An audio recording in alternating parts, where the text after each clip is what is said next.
students of color, it just concerns me in terms of the priority that is going to be given. And I know that academics is important, but if you don't address the race issue first, we're not going to have the kind of academic success that we need to have. So I would just share that, and I'm not going to not allow this to move. I do have some concerns about why we need to do a study on community partnerships and those kinds of things, but I'm not going to hold this up. It just seems as if when we're doing these studies that, it always is a way that we get delayed in doing the work. There have been so many studies done. We know what the issue is. Now it's a matter of operationalizing what we need to do, everybody being on board, and let's get the work done. I just, we don't need another study in this district, in all honesty, because we've had so many studies, but now it's time to get the work done. So having said that, and if I have any other questions, once I am able to look at it, on a deeper level, I will get back to you, Amy, and to the superintendent. But for the time being, my just initial reaction is that because of what I saw, equity being at the bottom and not understanding that if you don't address the equity issue, academic achievement is not going to move like we need to be. I want to make sure that that's on the table. And that is from the position that I'm going to be coming from in order to make sure that we're moving the academic needle. Thank you.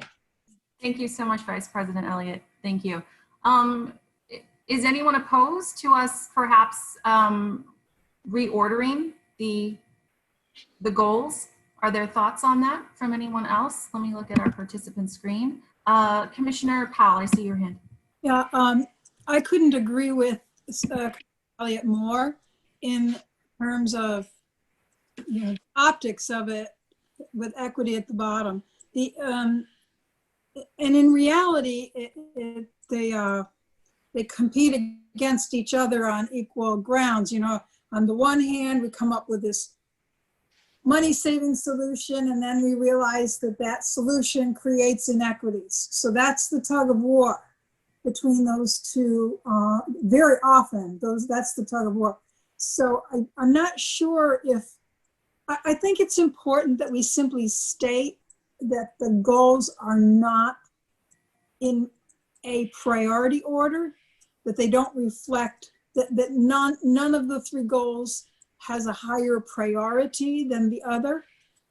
If we could come up with a kind of a preamble to this that indicates that they all carry equal weight, and that there's friction amongst the three, that solving one problem often creates problem in another goal.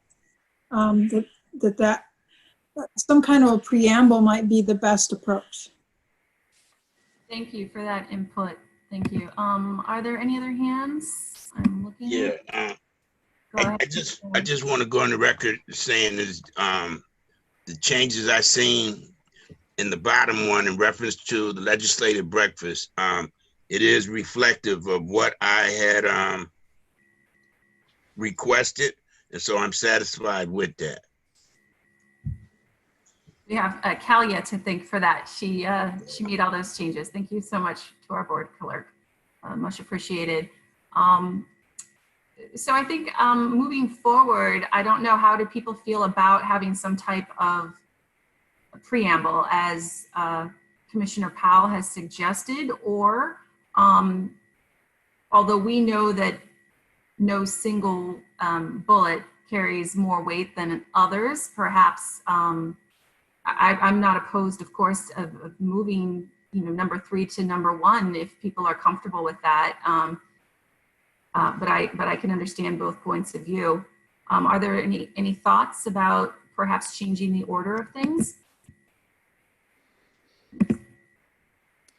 I don't have a problem with change. I just think that, as I've stated, the whole issue of equity really frames all of the work that we do. In other districts, it would be academics, but I think for our district, it would be the equity framework.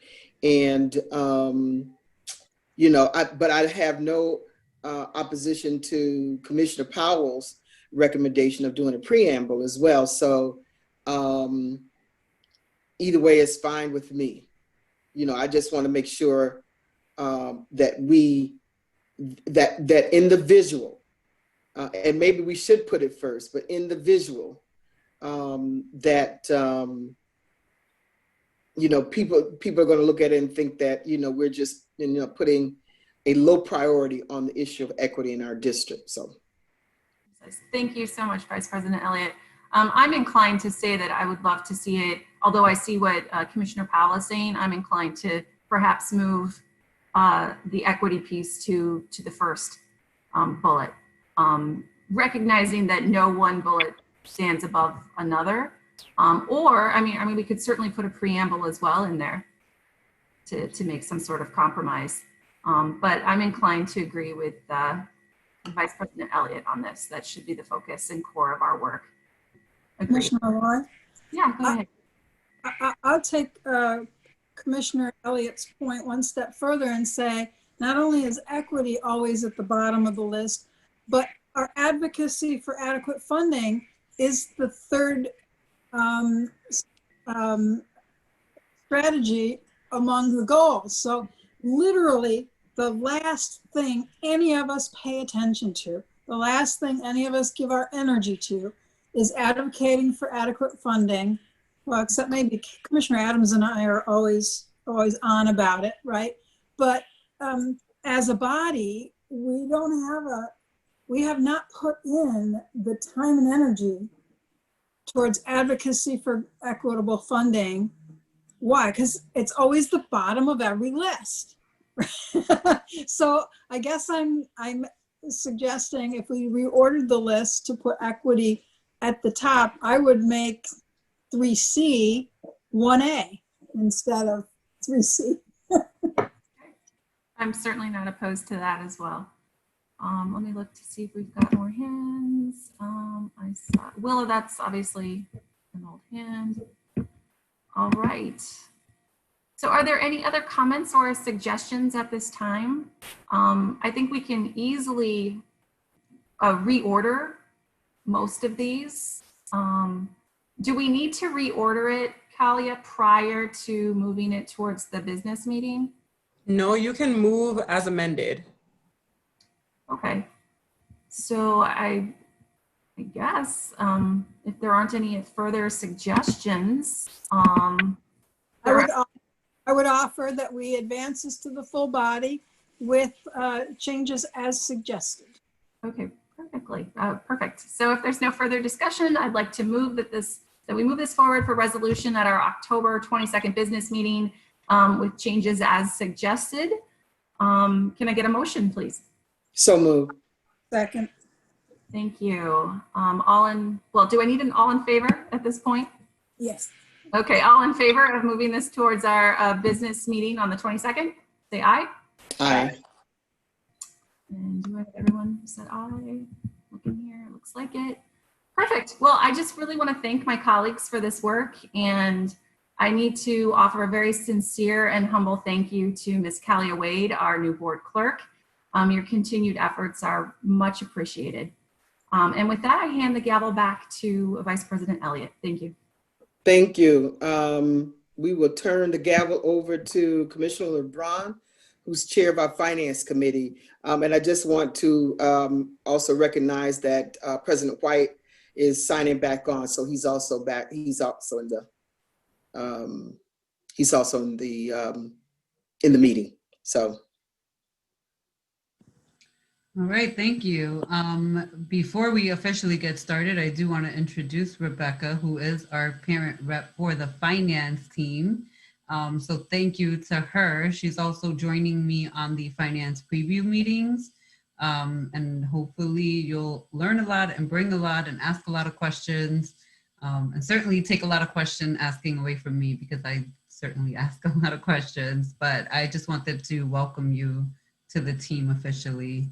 And thank you for being interested in finance. We still have an opening for another parent rep for the finance team. So if anybody who's out there watching is interested, You can do so by emailing us at board, BOARD, of.education@rcsdk12.org, and express your interest, and we'll make sure we review it, and Rebecca will help me decide on that moving forward. So thank you for that. I'm actually, I think first on the agenda for the Finance Committee today is the October Finance Resolution Review. And The minutes, real quickly. Oh, yep, I see that now. The review and accept the minutes of the September 15th meeting. So can I have a motion for the minutes for the September 15th meeting? So moved. Second. Okay, all those in favor? Aye. Aye. Thank you. There you go, Kalia. So the October Finance Resolution packet was sent out to everybody. And I don't know if Kali is going to put it up on the screen for us to review, but this is what we have so far in terms of finance related resolutions. So, Kali, are you going to share them on the screen? Thank you. I also wanted to interject and say that we did also receive one additional finance resolution that came through. I did not have time to add it to the packet, but we can discuss in tonight as well. I would recommend it. And I will share it to the screen if requested. Okay, yeah, you can share it on the screen when we're done reviewing this packet. Okay. I don't know if anybody has questions on the packet and if they had the opportunity to review it.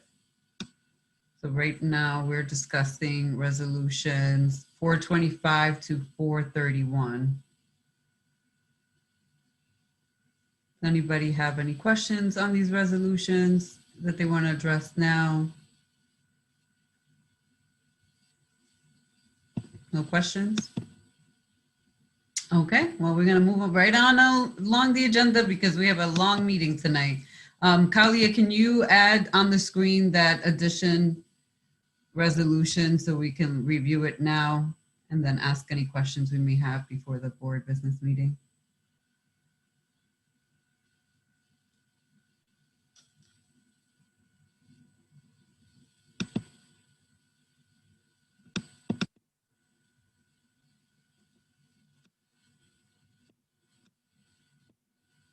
I'm also going to ask or General Counsel Carl Christoph to explain, as this was a late submission. So commissioners did not have the opportunity yet to see. So if he could explain, that would assist.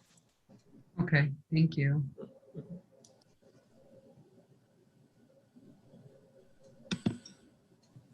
Good evening, commissioners.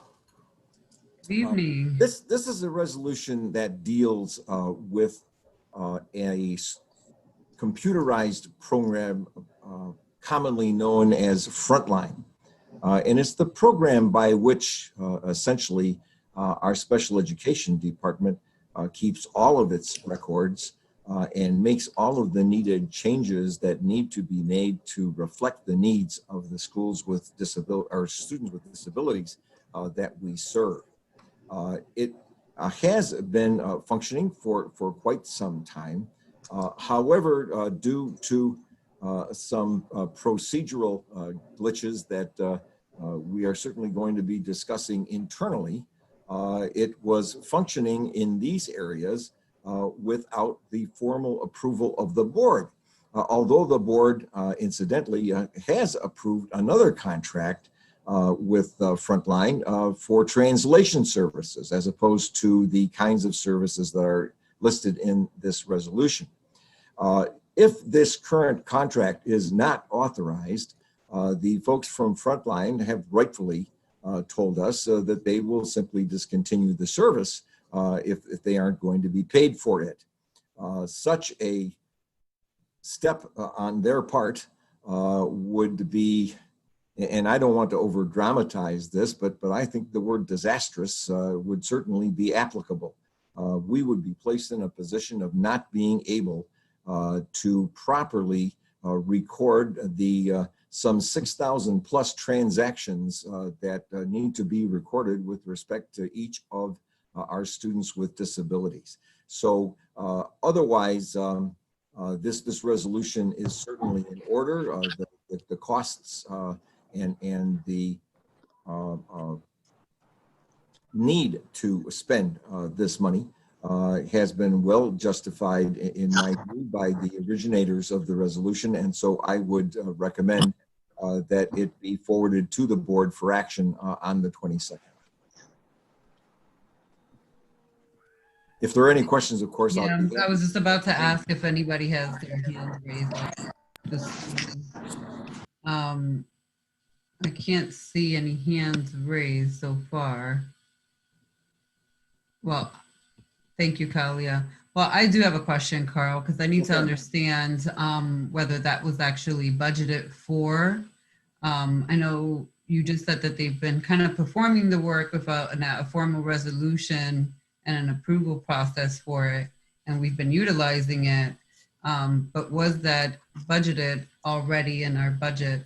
Yes, ma'am. I think on the second page of the resolution, it reflects all of the budget codes that are applicable and that there are sufficient funds to fund this contract. So it's just a matter of it didn't go through the proper. Yes, ma'am. There was a procedural irregularity, which we're going to get a handle on in short order. Okay. That was my only question. I think I saw Rebecca's hand waving. Rebecca? Yeah, thank you.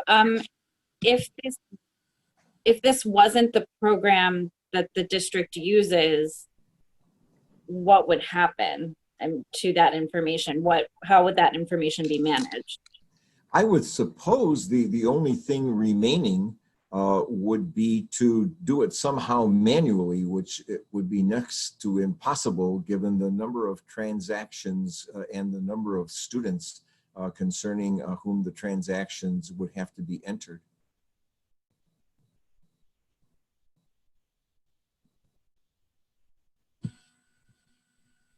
Anybody else? I don't see. Kelly, take the screen back. I see your hand. I'm sorry. So when I was looking at the first page, I saw information including Medicaid. I assume that this program helps to manage what's Medicaid reimbursable. Exactly. So there are huge financial implications for letting this ball drop. It could hurt us. It could hurt us a lot to stand on a protocol in this area, other than paying attention to the on-the-ground consequences. Thank you, Commissioner Powell. I wish I had thought of raising that and didn't track the resolution that's in front of me carefully enough to raise that point. That was a very important point and most apt.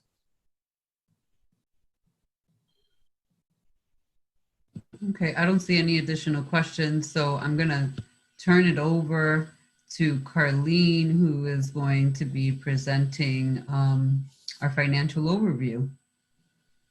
Good evening, everyone. Wait till Kalia pulls up the information and then we'll get going. Presenting the September financial report first. We are, thank you.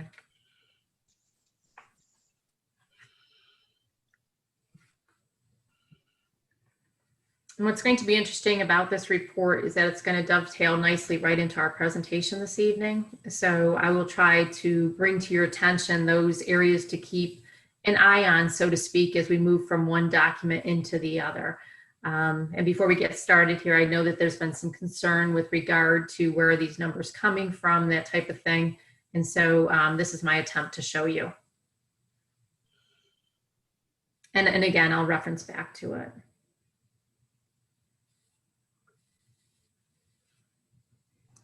My apologies, it's coming right up now. It's no worries. I always like to start out with the cash balance, the cash flow. And so what I would like to do, Kalia, is go right to the year over year cash flow, and we'll take a look there. And as Commissioner LeBron had stated, there's much to do in this meeting tonight. So again, if you have questions and I fail to answer any of your questions or bring it up during my presentation, please don't hesitate to stop me, and we'll deal with it at that time. Are you referring to the chart, or did you want me to go to the memo? I'm sorry. You can start at the memo, and then we Okay. actually go to page 5 of the document. I believe is the current number is page 5. Okay. Sounds good. Okay.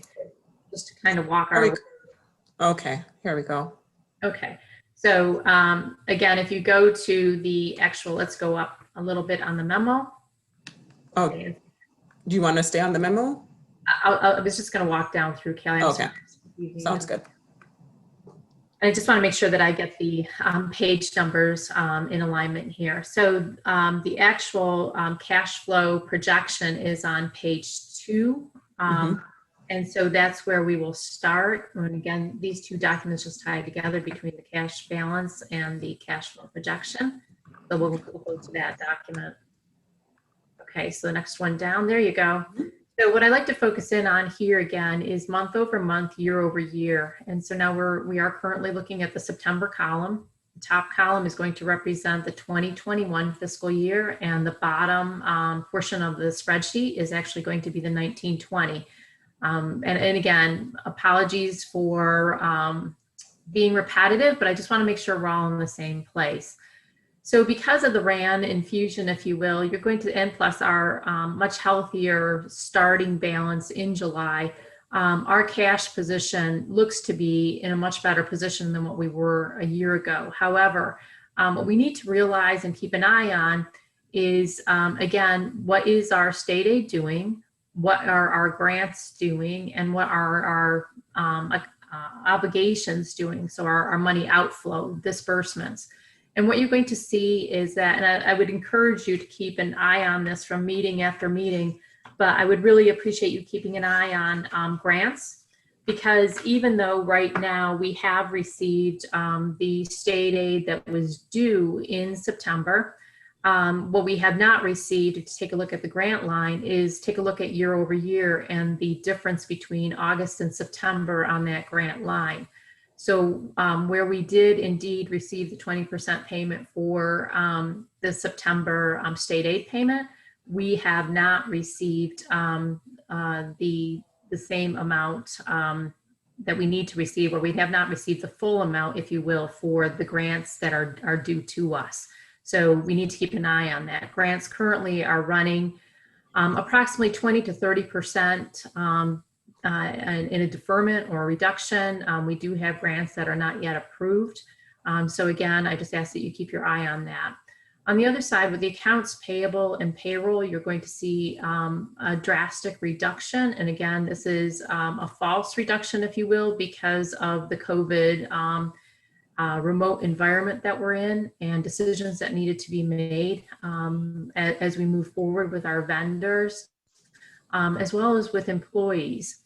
And so again, even though it looks like a much healthier position and less money going out the door, it's actually just represents the fact that we are working through COVID.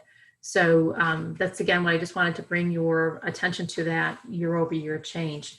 The next chart down should be the actual liquid cash flow graph that we've moved to. And again, just bringing your attention to the fact that the liquid cash flow, so it means actually the liquid cash that we have on hand, you're going to see that we dip down into the deficit position. And again, obviously someplace we do not want to be, but this is in a week over week status. Our individual, Steve Nowak, who actually tracks cash flow on a daily basis, updates this report daily for us.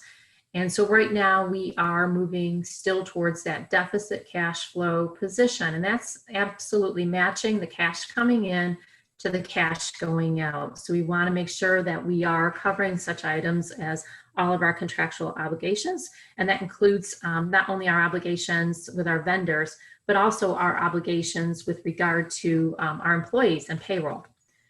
The next item down that we will go to is actually going to be, and Callie, you can go back up to the memo for this. I think it's a little bit easier to understand, and I want to draw people's attention to this section of the presentation. Because every month we do have a statement with regard to our revenue summary. And so again, we are not only focusing in on the expenditure side of the budget. Every month we do indeed show the revenue summary and where we stand with our revenue. And in this particular case, you're going to see that we're starting to recognize those variances that we've been talking about for the last 3 months. So again, where individuals may be saying, were the numbers real in August? Are they not real? This is the reality. This is what our financial statements are showing. And this will be reported back through. Next month, you'll see these numbers coming through in the form of a budget amendment. So that, again, we use the amendment when we know that we have significant changes within our budget and our budget needs to be adjusted upward or downward. And that's what this section is taking you through. So everything that we have talked about previously, again, we know that we're going to have an issue with our transportation aid for this year because of what happened in 1920 from March to June. So it's a downward trend there of 23.1 million.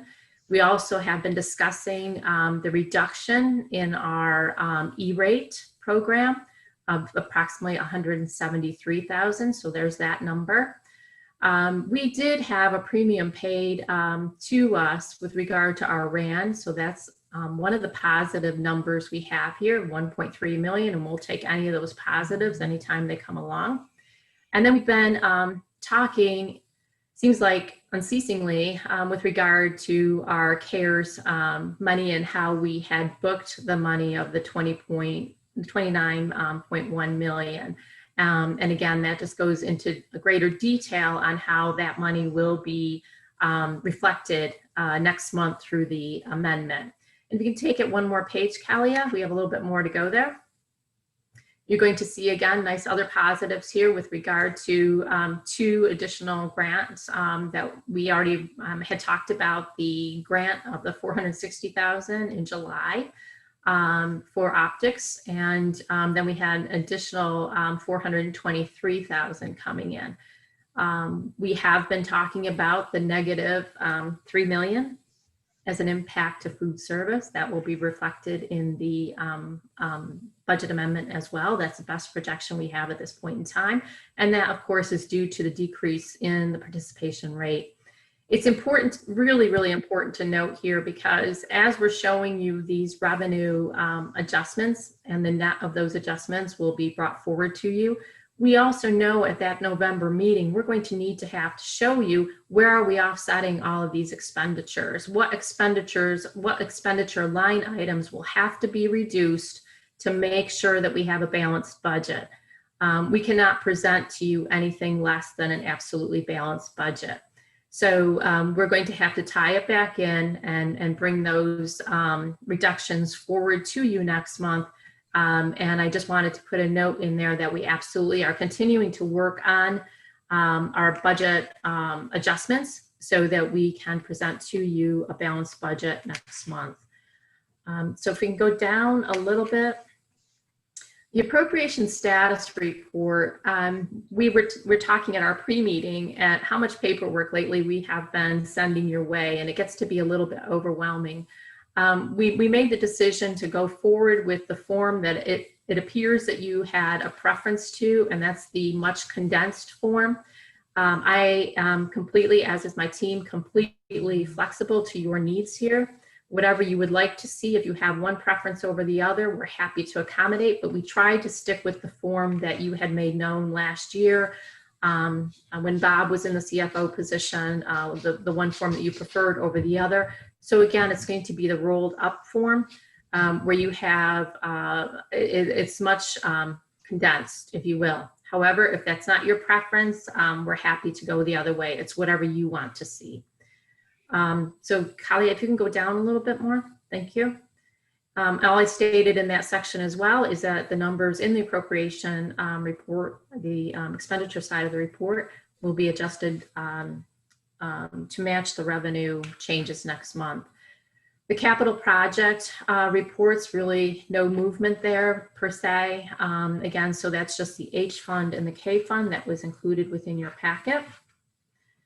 And I will take any questions at this point that you might have, or we can move right into the presentation, which is pretty lengthy tonight.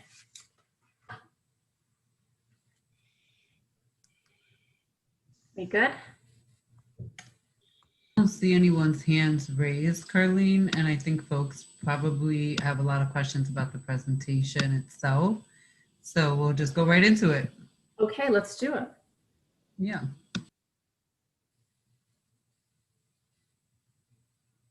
Okay. So on the very first slide of the presentation itself, what I would like to do with each particular slide is just state to you specifically what the intention of the slide is and what we are showing you. I know sometimes when you just look at the information, it may be difficult to ascertain what exactly am I being told, how do I put this into context of what I know already, what I think I know, and what I'm confused about. So let's get to that.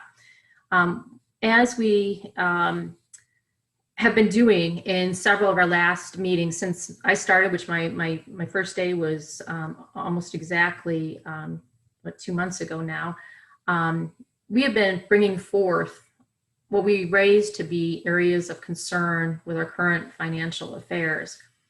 So as time has gone on, those numbers have become more and more solidified. And that's exactly what we were asked to do back in August. We were asked to continue to bring these numbers forward meeting after meeting and to continue to solidify those numbers and move them from where they were estimates to what we know to be as factual as we absolutely can make them be with each and every meeting as we move forward. And that's what we've done here this evening. So this is a continuation of that request with the effort to solidify the known deficit. And again, that was our deliverable. When you take a look at the first line item, and again, if I'm being too repetitive here, please just stop me, but I want to make sure we're all on the same page. The revenue anticipation note, again, the RAN, as we all know it to be, is basically a line of credit if you take it and look at it that way. From a school district standpoint, it's not necessarily wrong to have a line of credit. It's preferred that we don't have a line of credit. And so as you may recall, we've talked about in the past the need to become debt-free in this regard. We need to stand on our own. We need to become disciplined in our spending. All of these things have been stated in the past. And so it's a continuation to recognize the fact that we need to remove our debt from our expenditure line items, this type of debt, short-term debt. Because we're using this debt to sustain our business operations, and that's not what we should be doing. We also had signed an MOE with the city that should the city feel the need to do so, they could call back this obligation if they felt the need. So just a couple concerns there with the RAN. Again, we need to remove it and we need to stay on target with our cash flow so that we continue to I guess, receive, if you will, comfort or provide comfort to the city that we're doing the best job that we can in meeting our obligations, and that all will be well with regard to our RAN obligation. The next item down is actually the fund balance policy compliance. And I understand that folks may say, well, okay, we don't have to comply with our own policy. The board could take that stand. However, it's stated within our current fund balance policy that our fund balance should be between a minimum requirement of 5% and the maximum requirement of 15%. To split the difference, we just said, let's go with 11%. And so that would bring that total to 69.9 million. I was happy to see this evening that that was stated as one of the goals from the board in item number 1, and it appeared to be reflected in subcategory A and C of that board goal. So it's good to know we're on the same page there. With regard to the replenishment and of depleted assigned funds, As you are all well aware, over the last several years, our funds have been depleted. And what does that mean? That means our savings accounts have been fully expended. So we are required to have, actually it's an $8 million balance within our self-funded insurance, health insurance reserve, if you will. We are feeling that I've worked out with our insurance carrier or insurance broker, and we feel that for the time being, to get us by, we could get by with approximately 4.6 million in that reserve, and the other balances there would take us up to, fulfilling our obligation with regard to workman's comp. We have to put money back into that reserve or that fund, and also in any insurance claims, as well as OPEB. And those not familiar with OPEB is a requirement where it's basically for post employment benefits. So that means that if we were to close our doors, so to speak, we are obligated to pay all of our employees all of the money that is due to them for vacation pay, sick time, personal time, etc. Anything that we're obligated to do. We are far underfunded with requirements with regard to that. So we're just trying to make small strides in rebuilding some of those savings accounts, if you will. The Quality Urban School Bond noted there is, again, we know we have this obligation. It is a real obligation. We have not been called upon by New York State to pay the obligation back, but again, in good faith, we cannot absolutely turn our back to this obligation at this point in time. We do know that we owe 12.5 million, and that number will continue to increase. The transportation aid, and I have been asked to provide more in-depth information on transportation aid and a few bullet points on that, and I have done so later on in the presentation. But in this particular case, clearly it was an error. It was a budget error that was made, and we overstated the transportation aid. So where our trend had been running closer to 69 million, we had actually budgeted closer to 72 million. And so with that then, an overstatement, as we've stated in the past, of revenue is equally as bad as an understatement of an expenditure. So we know that we have to make up that difference. Food service, as you saw, and again, these numbers have already been reflected. These two numbers you just saw on the previous presentation, the actual narrative, and it's again tying back into that. So transportation and food service were clearly mentioned in the other document. Food service is going to be facing a deficit or reduction in their budget due to the fact that our program is currently being underutilized. The next slide is actually going to be— Darlene, actually, before you go on to the next slide, I'm gonna take questions for this particular slide because people already have their hand up. So I apologize, but I just feel like if we wait too far into it, then they won't, Agreed. So I see that President White has his hand up, as well as Commissioner Malloy. So I'll call on Van first, and then. Thank you, Commissioner LeBron. A couple of clarifying questions. Carlene, is there a reason why some of the items reflected are written in red versus black? I just want to make sure I understand that. Is one indicated that it's a deficit? What is the difference? Is there a difference? Yes, or is that just alternating? No, thank you for asking the question, and I should have mentioned that. Actually, the difference is that if you take a look at it, for instance, with the fund balance policy, there's a range that could be picked for that number. So that's why that is in red.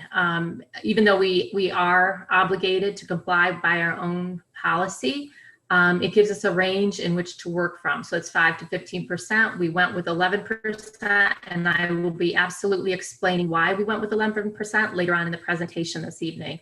The Quality Urban School Bond, as we've discussed in times past, is again, we know it's an absolute overpayment of aid that has been paid to us. So we have an obligation to pay that back. Someone could argue, but nobody has asked us for that today. That's true, but I don't know about you, but in the course of my life, I do not have people saying, just forget about it. You know, if you know you have an obligation, whether it's with the IRS or whatever, in good time, people come back and they'll be tapping you on the shoulder, asking you for that money. So it could be stated that we don't have to pay that today.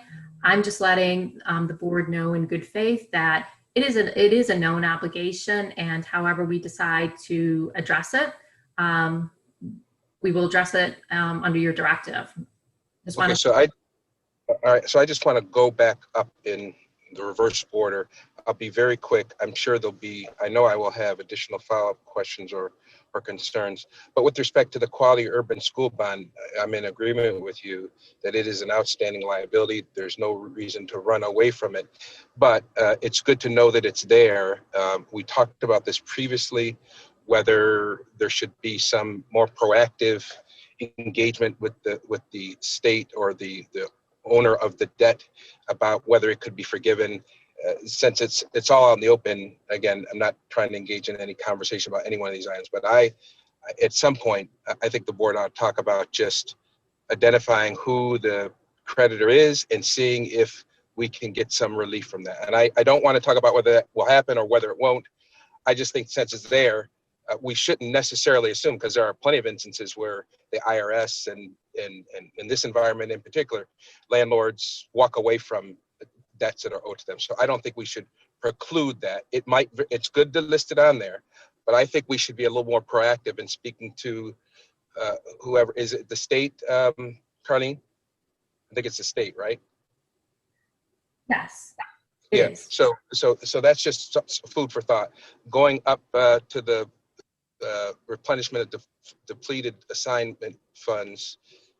No real comment on that, although what I will say about that and the fund balance policy, the aggressiveness by which we pay back these identified deficits, is, Carlene has indicated, is a reflection of the board's priorities. So if we were to decide it should be 5% and 11%, because we felt it was a priority to keep our staff close to our children and not discharge them, we could make that decision. We could decide, and it's reflected in your red notation there, we could decide the speed with which we should replenish that fund balance. I'm not arguing we shouldn't have a fund balance. What I'm arguing is we could prioritize how quickly, as reflected through policy, how quickly we should pay that back. And again, I'm not trying to have a conversation about that would prolong this evening inordinately, but that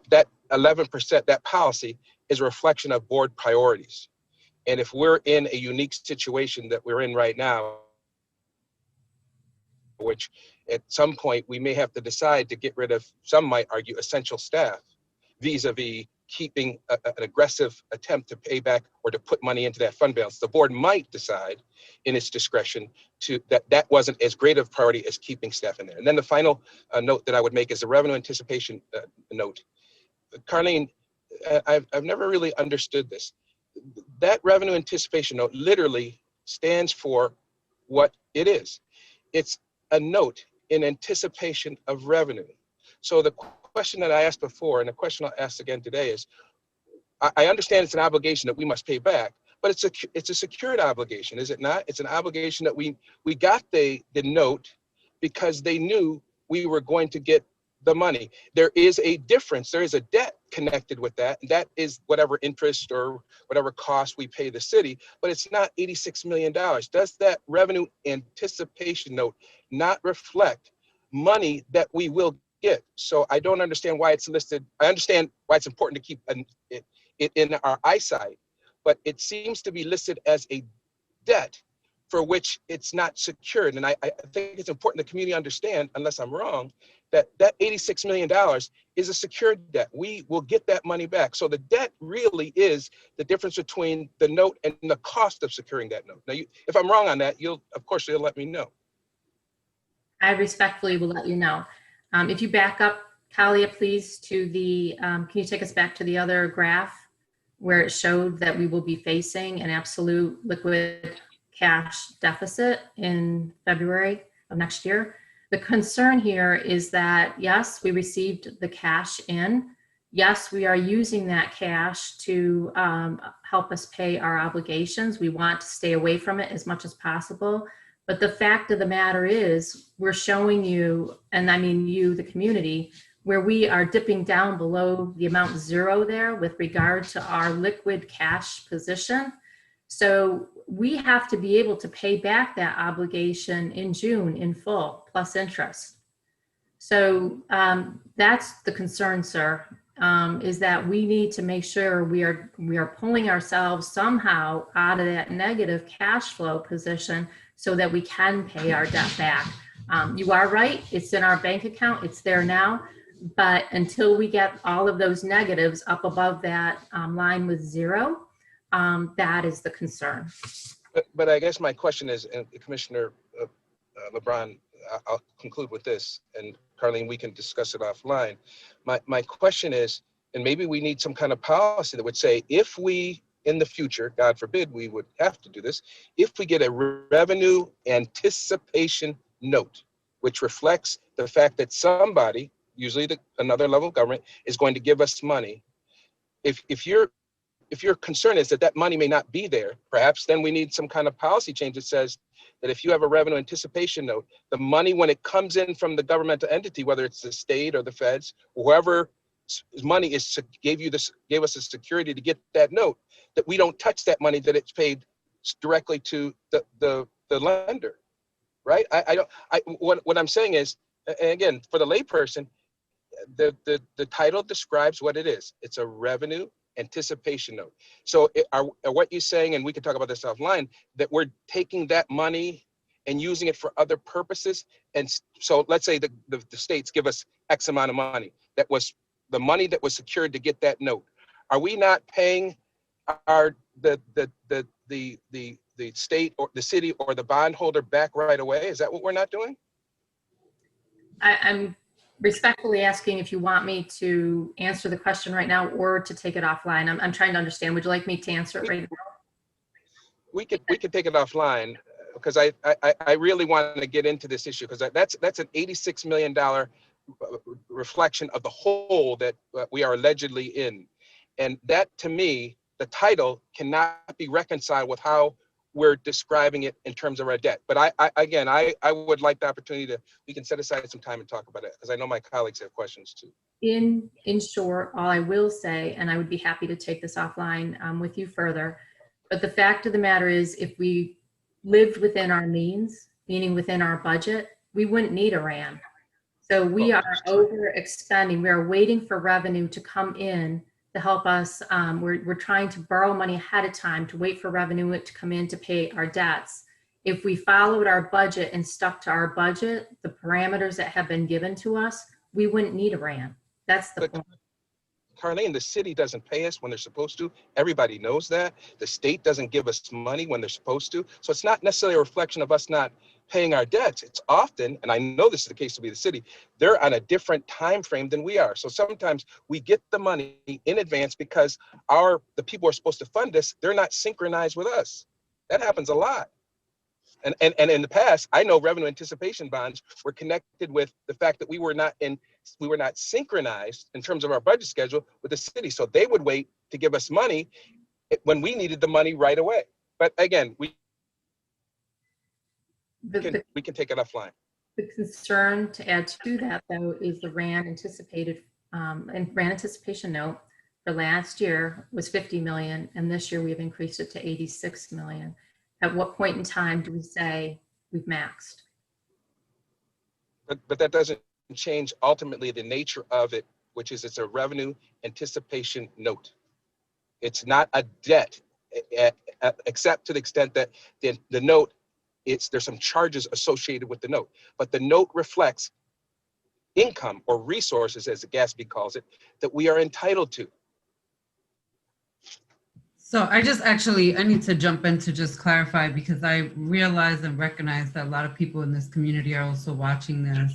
And the way that I tend to explain RANDs to individuals are to think of it as a paycheck loan. You are taking out money on a future paycheck, but when your paycheck comes in, paycheck loans go in and take that money right out. So you only get the balance of what you thought you were going to get because you already took it out and have spent it. That's one. Last year, we took out $50 million and City Council noted that that was the largest RAND that we had ever took out in the history of the Rochester City School District. This year, we went back to them and we actually requested 100 million, but we were not approved for 100 million because there are parameters around what they review and what they will accept, and we landed at 86. And we are essentially continuously living above our means.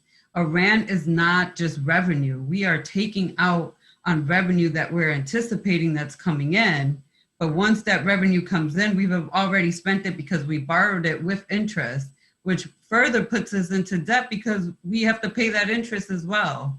So I just want to be very clear to the community that's watching this and trying to understand what a RAND is. Please just think of it as a paycheck loan, which has many individuals may or may not be familiar with paycheck loans, but those are the ability to borrow against future paychecks. And that's essentially what we have been doing to sustain ourselves. It's not a good practice. And obviously we're in a situation where we have taken out this loan to meet our debt, but our debts are still growing and we just don't have enough revenue to both pay off the RAND and meet our debt. And so that is what this chart here in terms of liquid cash is projecting. So if you see, we're going to be, as we're dipping down into 2021, we have some points that are beyond the zero line where we're in a deficit even further down that line. So the RAND is there because we have to figure out how we're going to pay that RAND as well. So that's why it's on there. And I just also want to note that on the second slide, which we have not gotten into, there is a reason why certain things are in red. And Carlene will be able to explain that, but I'm going to turn it over to Commissioner Malloy. She had her hand up as well. Thank you, Commissioner LeBron. Actually, a couple of my questions have essentially been answered now, but I just want to agree with Commissioner LeBron, what she was saying about payday loans. That is perfectly how I understood it when it was explained, and I just feel like that's bad business practice. And it's really not sustainable for our district. So thank you, Commissioner LeBron, for bringing that up. My question is related to the Quality Urban School Board repayments or the overpayment that happened. Can someone just explain, where is that bond from or who issues it? I mean, I know it's New York State, but why was there an overpayment? And I guess I'm wondering why it wasn't caught sooner. And maybe I need to understand how long ago this was issued in the first place, if anyone has that info. I would like to be able to answer what I do know at this point in time, Commissioner Malloy, and thank you again for asking that question. This was actually, the issue was brought to the attention of the former CFOs a number of years ago. And so some time ago, the district was very prudent in its action, and it was putting aside money every year, knowing that there was an overpayment. But in time, when the district's finances became more difficult to manage, that money was fully depleted and it has not been replenished. So there was an acknowledgement of the overpayment. The money was being put aside into a savings account, if you will, so that when the state came to ask for it, it would be there in full and it would just be turned back over. My understanding of it, and I could be wrong, but my understanding of it was that it was basically urban renewal, related to urban renewal. And I'd be happy to get more absolute definite information to you. Thank you, that's very helpful, thank you. The other thing I just want to say is, please know, this is not meant to be an adversarial conversation at all. I am here to support all of you. My job, as I take it to be, is to provide my superintendents as well as the board and the state monitor with everything that I know it to be as of today. This is nothing more than giving you the information so that you have the power to decide what you want to do with that information and how you want to act upon it. If we go to the next slide. Okay, again, this is a continuation of the first slide. We have in the letter that had come forth from the Office of the State Comptroller back in June 5th, as it was presented to the city. There was a statement within that letter that there was an apparent underestimation of the actual expenditure that we would have to pay charter schools. We have now crossed, it appears that we have crossed that threshold. We're trying to confirm that number today, where now we will actually be put into the red, so to speak, with regard to this obligation. So indeed, this prediction has come true, and it has now been placed on this side of the known obligations that we have to pay and come up with. The BOCES special education, this was again an underestimation of an expenditure. This is where we had anticipated bringing many more students back into our district from BOCES in our special education program. That did not come to fruition. The number that you see there of 1.2 million is a minimum. We do not yet have confirmation on the total impact. I am continuing to work on that with internal employees as well as with BOCES to get that number firmed up. But again, that is an absolute known obligation. That budget line was underestimated because the number of students we had hoped to come back to RCSD from BOCES did not indeed return to RCSD. The CARES funding, this was a discussion. My team and the grants team has been told that we are still obligated to pay the non-public schools.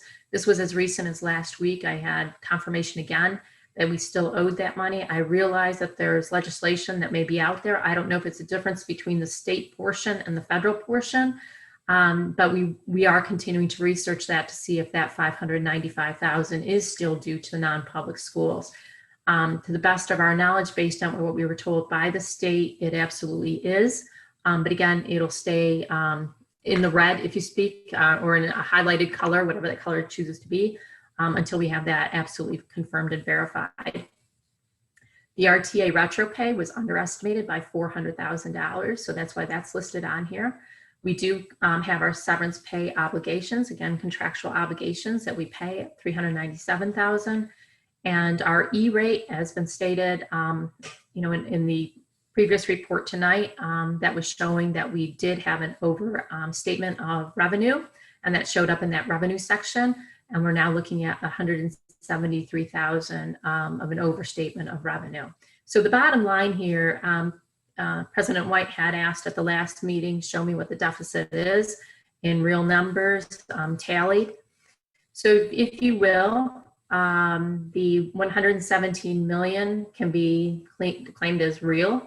The 199 million includes all the items in red, just to give everyone, again, the big picture, the worst case scenario based on if those red items are included. So I'm hoping that two things have been accomplished here this evening in these slides, is that first of all, the numbers have been proven to be real as it ties back into our absolute financials. And where there was any numbers in question, we have absolutely stated that they're not exactly firm yet, and we will continue to bring forth updated numbers as we know them to be. So again, whether it's the media or anyone, the numbers will be changing. As they become more solidified, we will bring you what we know at the time. So Carlene, I know a lot of people are watching and just want to put this on record that for sure, right now, our deficit, we can stand on $117 million deficit and potentially $199 million if we include those items that are in red. So just want to make sure that that's clear. And if you want to confirm that that's what people are seeing and hearing right now. That's what people are seeing right now. And you'll also notice that the line item that's missing from this area is the state aid. We didn't even touch on that yet. That's in another portion of the presentation this evening. Again, there was some back and forth with regard to how do we look at that number, and we will be getting that tonight as well. If you go to the next slide, the intention of the next slide is to, again, show those items that are still open where we don't have figures allocated to them that have been absolutely known as proven and true. In this case where I had asked you to keep watching that line of grants received on our actual cash flow, again, a real cash flow, real dollars, real time. This is a grant that has not yet been received, and it is unfortunately for health services. we cannot forgo health services for our children. So even though this money was placed in underneath a grant in the form of an application to the state, we have a $5.9 million obligation for health services that, should the grant not come through from the state, that is a direct hit to the general fund. We have to find a way of paying it. So it's still in this category that it's in limbo, because we're hoping that the state will come through. However, if they do not, we will have to find that money within the general fund. Substitute teachers, as I mentioned in the past, there was a $5 million deviation from what was actually realized in years prior to what was actually budgeted for 2021. And so we have to watch this line item very carefully within our budget. The superintendent has been very proactive and has asked for a freeze to be placed on the usage of all substitutes.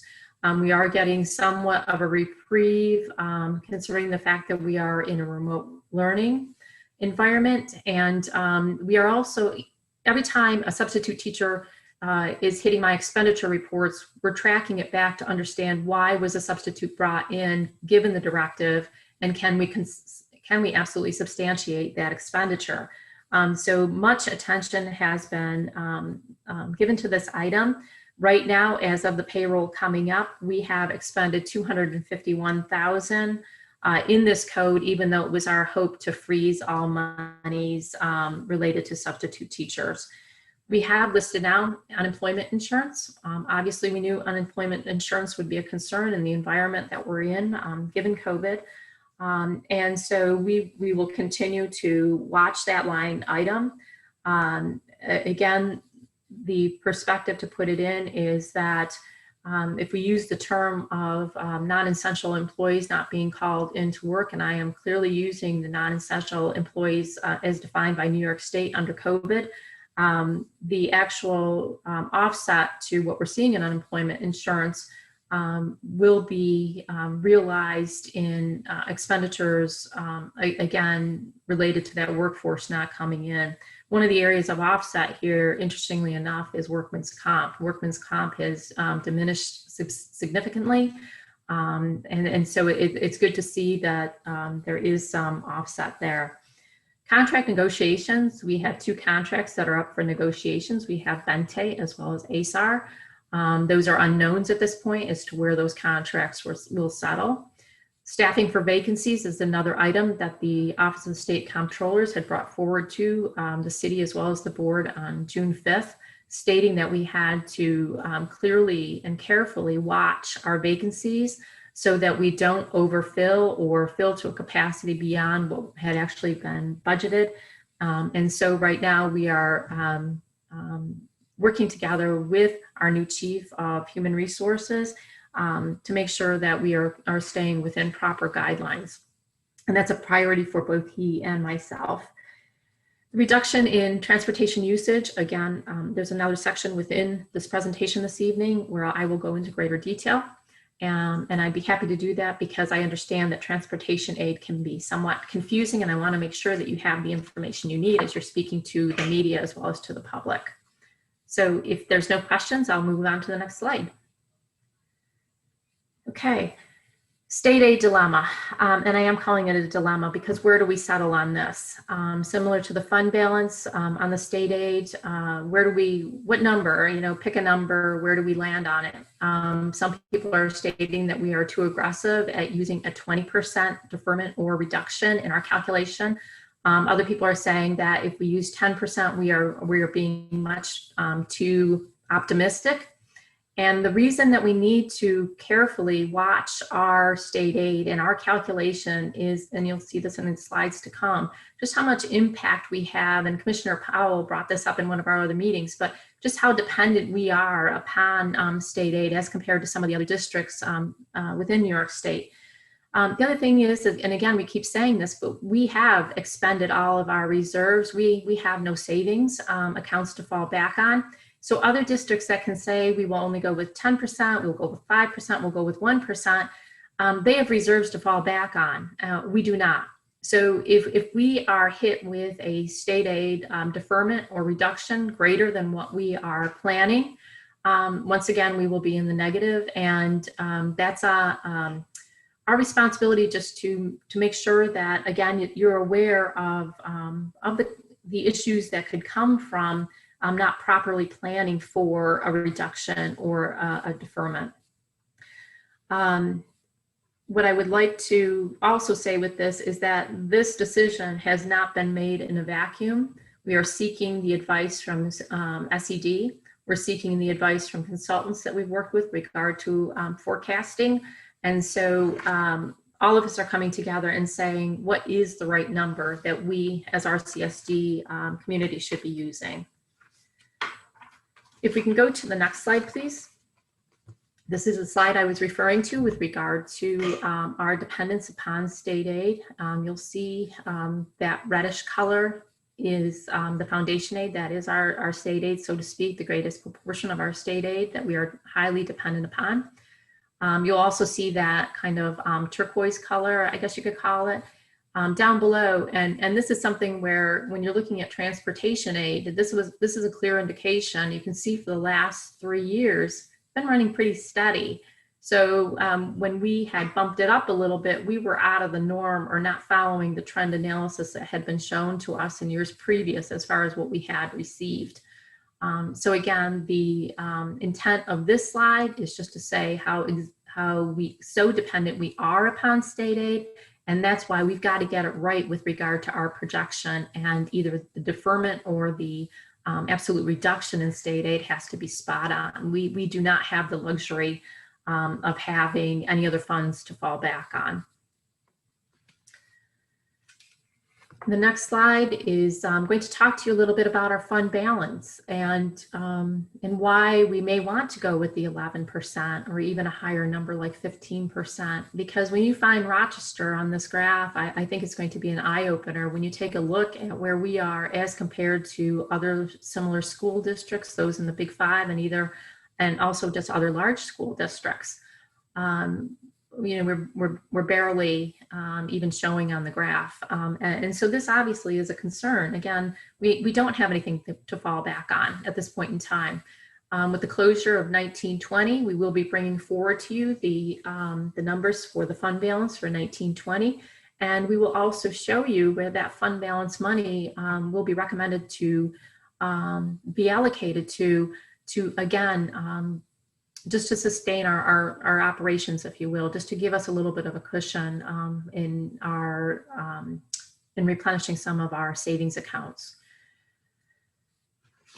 If we move on to the next slide, there has been great controversy with regard to yes, you did, no, you didn't have a reduction in state aid. And I just wanted to clear that up this evening for our public, as well as our community at large.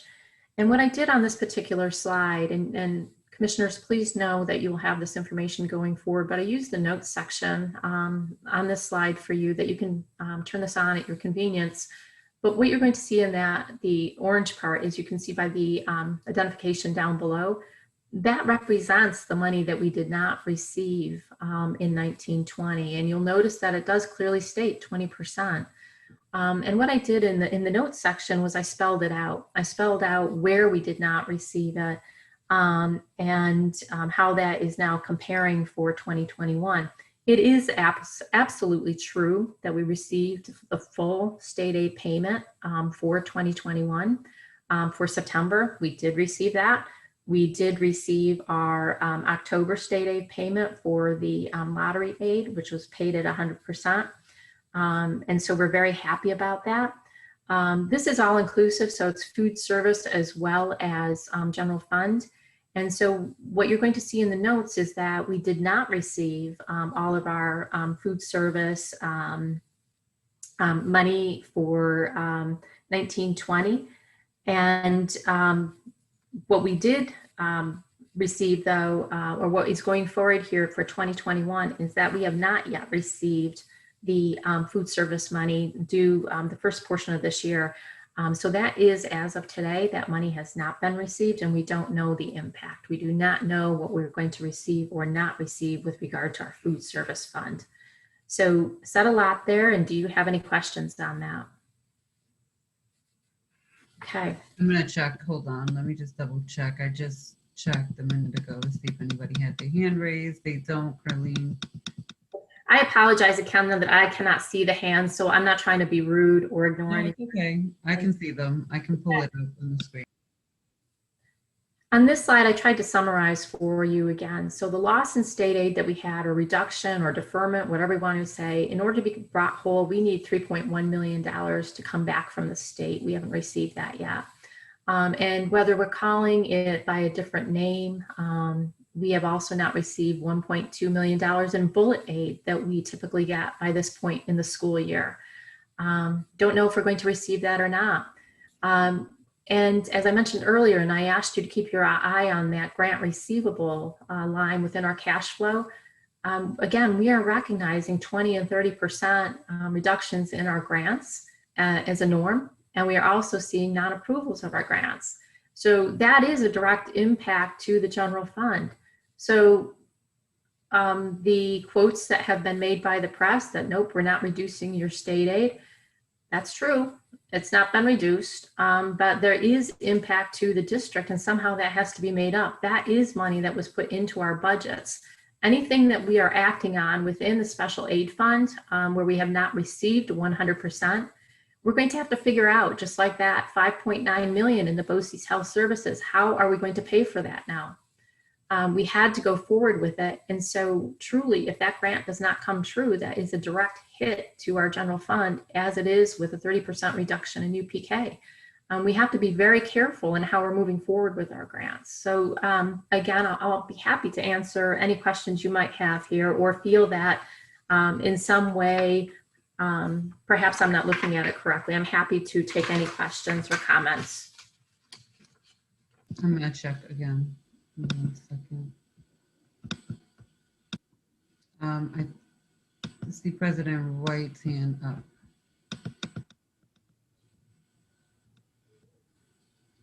Van?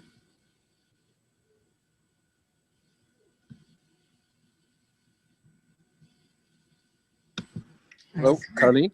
Yes. Yep, your hand is Yeah, up. I'm sorry about that. Okay. Hey, on the issue of, you talked about state aid, and we haven't gotten some state aid for food services, but to the extent that we haven't gotten that money, now you said that they came through with the 20%, although there was some doubt about whether they would, but some of the money still has not come. For example, I think you said food services, but isn't that offset by the fact that we're not asking for that money because we're not feeding students the way we would? I know that at one point we ended a sort of a distance food service program because we couldn't support it on the number of students that were asking for it. So is it not fair to say that while the state may have not given us that money for that portion related to food service, they didn't need to because we weren't feeding as many students, and therefore we didn't have the expense because we put on furlough and we laid off some of those employees. So isn't there sort of a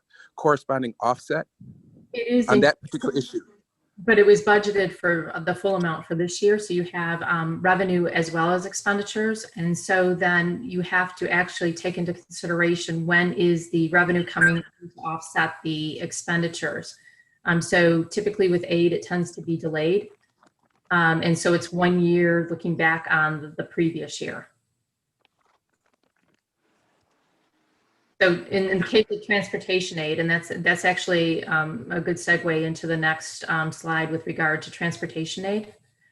And I know that if you apply the same concepts here. So I just wanted to say that whatever happens this year with regard to the budget, just like it happened in 1920 for the 23.1 million, that was money that was not paid out in 23.1, just in contracts alone to our vendors. That does not mean that it was the only transportation impact that we will have. That 23.1 million actually will hit the 2021 year. So it rolls forward a year. So we know that we have to put aside 23.1 million in revenue to help offset the fact that our transportation aid for 2021 now will be reduced because of what happened in 1920. The same thing will hold true for 21, 22. So in essence, if you think about it, we are now working in 3 separate years. We have the impact of 1920. We have what we're currently going through in 2021. And we have to start planning what's going to happen for 21, 22. The fallacy here with regard to transportation aid is that many people think, well, if it's aidable, it means that it's free. And it's in no way, shape, or form free. We cannot continue just to expend money and think, okay, that's totally covered in aid. There's many expenditures that are not covered with the aid. And so, in fact, we will only receive back approximately 90% of every dollar that we expend. And what that means too is that where we had the little, where we had the error within our budget with regard to transportation aid is sometimes what we deem as being allowable by state aid for reimbursement. The state may have a difference of opinion on that based on the coding system and what is actually allowable. Very rarely will you have transportation aid projected on your runs, your state aid runs, that equals back exactly to what the district will be receiving. So it's a line that you have to be very, very careful with. It can come down to coding errors. It can come down to a multitude of items. But really, if we had based our projection on trend, as you saw, it was very stable for 3 years running. And so if we base that type of analysis on trend versus the legislative runs, we would have been closer to hitting the mark than by taking what was actually on the legislative run. So I'm not quite sure where the confusion may be on this. I know that may be a lot to hear. And I am very happy again to take any questions you may have with regard to transportation aid. If I can explain it better, I absolutely will. Carlene, I'm sorry. Our parent rep, Rebecca, had her hand up for the previous slide. So we could just go right back to that real quick so that she can ask her question. And then if board members have questions on transportation, we'll scoot it over. Absolutely. Hi, thanks. I was just wondering what bullet aid is and what it normally would be sourced for. You know, it's an aid that is given to us, and I have to actually look back into the actual definition of it, Rebecca. I will get that to you. It's not listed on the legislative run. It's money that we receive, and I have to, I will bring that forward to you with regard to the 1.2 million and what it can be utilized for. I don't know that it has a specific intention. But I do not want to provide you with misinformation.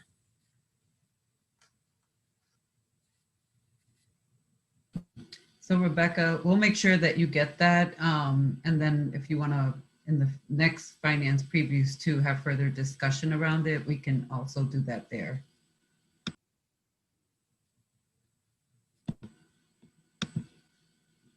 Commissioner Powell has her hand up as well. So I'm going to call on her.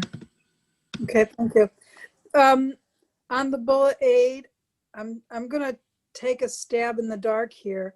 Sometimes what happens is the governor's executive budget does not have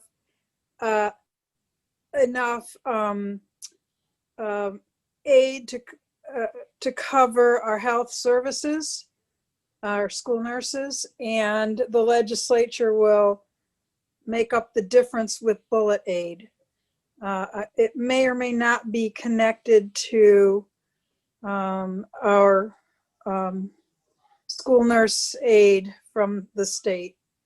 The governor has always played with that, you know, either eliminated entirely from his executive budget or reduced it or failed to increase it, and the legislature then has to come in after the fact to help us cover the costs of school nurses.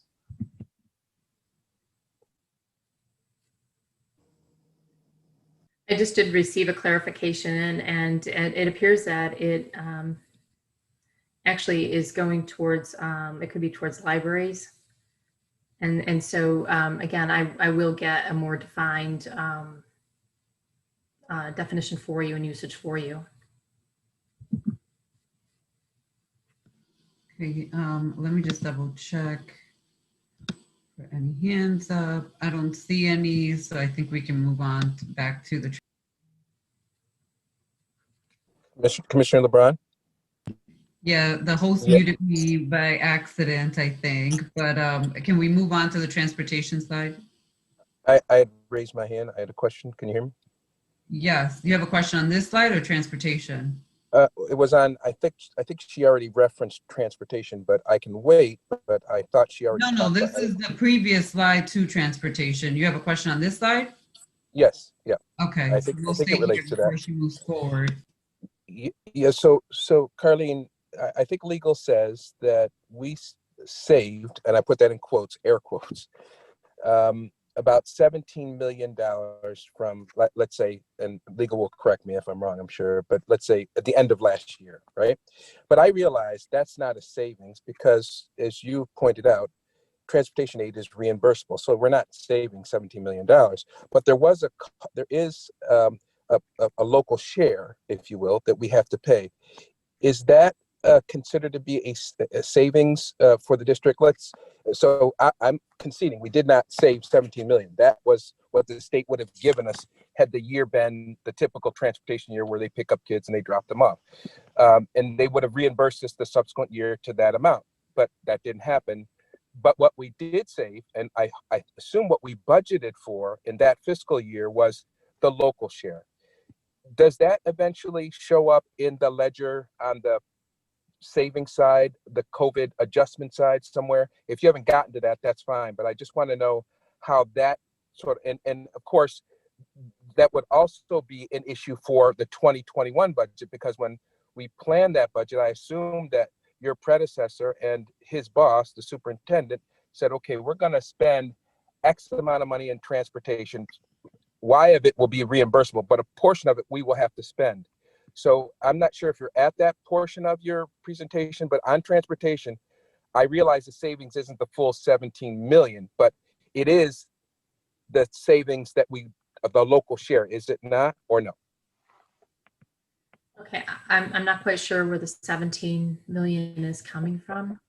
What I do know, I got it from legal, but you know, the number doesn't even have to be correct. What I'm saying is there was a budgetary amount that we allocated in the last fiscal year for transportation. Let's just say hypothetically, you know what it is for certain, but let's say it was $15 million for transportation, right? I realize, and I'm hoping the people watching this realize, that's not a savings, because that most of that was going to be reimbursable. But there is a savings nugget in there insofar as there's a local share that we have to pay to get that 15 million or whatever it is. Is that reflected somewhere in your presentation, that there was a savings on that for this fiscal year and the prior fiscal year? no, as I stated earlier, that would flow into fund balance, and the fund balance is going to be fully disclosed to you at the November meeting. So you will see where that money will be allocated. But my question was, that would be a savings and it will go into fund balance because it wasn't used. It goes into fund balance because it's not used, but it already has to be set aside for transportation aid loss in the next year. That's correct. No, I get that, but my only question was, is it recognized as a savings? And your answer, I think, is yes, but it goes into fund balance to fund other deficits, is what you're saying. But I just want to know, is it recognized as a savings? Right? It's recognized as money flowing into the fund balance that will be used to offset loss in revenue for the following year. I get it. All right, thank you. Okay. The next slide is just going to kind of put things in perspective with regard to our transportation expense. And this is an area that we will be looking more into. One of the issues, obviously, that drives up our expenditure per pupil is the managed choice policy. But you will see that compared to our other big 5 districts, we are significantly more costly per student than what the other districts are experiencing. And again, we have to take a look at that, pull it apart. But the primary reason we believe that to be is because of the managed choice policy.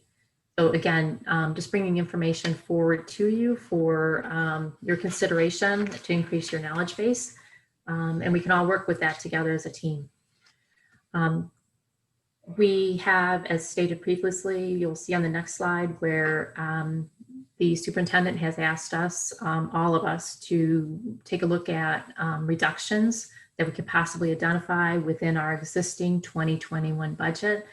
And we have, at this point in time, identified approximately $10 million. And if you flip to the next slide, the task we have before us with the superintendent is to take a look at where possibly that $10 million can be allocated back to all of the items that were mentioned previously within the first couple slides of our presentation. So clearly we know 10 million will not cover all of this, but it is a step in the right direction in helping us offset some of our absolute needs, our expenditures that we have identified here this evening for you. As we take a look into 21-22, we are seeing again, and again for the media that's out there, the public that's out there, we will continue to do with the projection forward for 21-22. We have officially entered into our budget year for 21-22. We are already starting to analyze our needs for the upcoming year. And as we go through that process, we will be identifying those areas again that we know we have to pay attention to. So we do know that we have a fund balance policy that we have to adhere to. We do know that we have a shortfall within the CARES revenue. We've talked about that numerous times, and you saw it again this evening within the financial report itself. We do know that we will have a transportation aid shortfall. We've talked about that multiple times this evening. We do know that we have been cited on numerous occasions with regard to our current PeopleSoft system, the lack of upgrade that has, the attention that has been given to that system over the years. It's in dire need of upgrade at this point in time. So we know that we have that need. We know that our high claimant costs will be increasing for all of our employees who have put off regular maintenance appointments given such conditions as diabetes and heart conditions. So we know there will be ramifications to that should they not stay well. We've already been told that the employee retirement system will be seeing a 1.6% increase next year. So we have that to contend with for all of our non-certified employees. And we do know that we have to contend with the renegotiation of our Bente and ASAR contracts. The next few slides are nothing more than what has been given to you previously. I added here that, again, with what are we doing with regard to our revenue side of our budget? How are we addressing the concerns there? We have enlisted the help of Questar 3 State Aid Planning. They have already started to gather information to make sure that every dollar that is due to the district from state aid, given all the reports that we submit based on our enrollment, our needs, that we actually will get back dollar for dollar of everything that is due to us. And so we have started that process. The next couple of slides beyond that really are nothing more than, again, for your review. It's already been presented in past presentations, but if the public should ask you, what are you doing to address your concerns? We are taking steps in addressing those concerns. And again, this is just a reminder of some of those steps that we have taken. And I believe that is it on the presentation. We will be looking at our 21-22 budget as it's matched up against the strategic plan, and we will be digging into trend analysis as we start our budget season, just so we can understand how to use that as an absolute tool. The final thing that I would like to say this evening, and again, I always go to the next slide as my reminder as why am I here? I think it's wonderful that we can come together and have these conversations. I think that by asking the tough questions, we are they may be difficult at times. It may be seeing at times that we're not on the same page. But we're striving to be on the same page, and we're all working towards the same end, the same goal. And that again is just to do the best that we can for the children of RCSD. And I'm happy to take any final questions you may have. I'm not sure I see any hands up for any final questions on the presentation. So last call. I'm looking, I don't see anything. Next up, we have Dr. Jallo. She's going to give a high-level presentation of where she's at and where with finance and the task that she's been asked to do with the finances. Oh, I'm sorry. I see Commissioner Elliott's hand up. Vice President Elliott, did you raise your hand? I did. Thank you. Okay, yeah. Just the bottom line, are we going to be able to get out of this financial position that we're in? And can you anticipate when? Would you like me to take that question? Yes, I do. Or you want Dr. Jallo to take it? I'm happy to give you my take on that, Commissioner Elliott, and thank you for asking that. My colleagues will tell you that the phrase that I keep saying to them is failure is not an option. So that means to me, we absolutely will get out of this financial condition. And it depends on all of us working together. Today, I had shared a communication with the RCSD family, if you will, our entire employee, all of our staff members. And we really have to create a culture of discipline and live within the boundaries that we have within our budget. And if we do that, we will succeed. And if we continue to remind ourselves that we are doing this for the children and placing them first, we're going to come out ahead. We'll get there.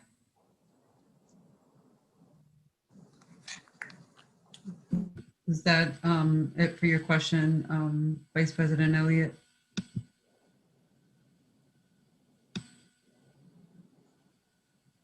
I know she did. I'm sorry, I was muted. I apologize for that. No, what I was asking is can you project when we may be able to get out of this situation? It depends on how quickly we come together as a collaborative team and decide to move forward. It could be 2 years, it could be 3 years, but we will come out of it. So are there any barriers at this point? And you don't have to name them, but are there barriers to the collaborative efforts? Are there groups of people that may be resisting this at this point and not on board? And as I said, you don't have to name anybody, but is there work being done to get these groups or these people on board? Vice President Elliott and Commissioner LeBron, I'd like to answer that. I think the first step to this is to first ensure that the board is on the same page with where we are financially, right? To make sure that we understand, that the board understands as a collective group, and then we have to spread out from there. But really the purpose of tonight is to make sure if there are any unanswered questions that we make sure we get those answered and the board is on the same page. All 6 commissioners are on the same page with this, because that sets the tone, honestly, for the rest of the district.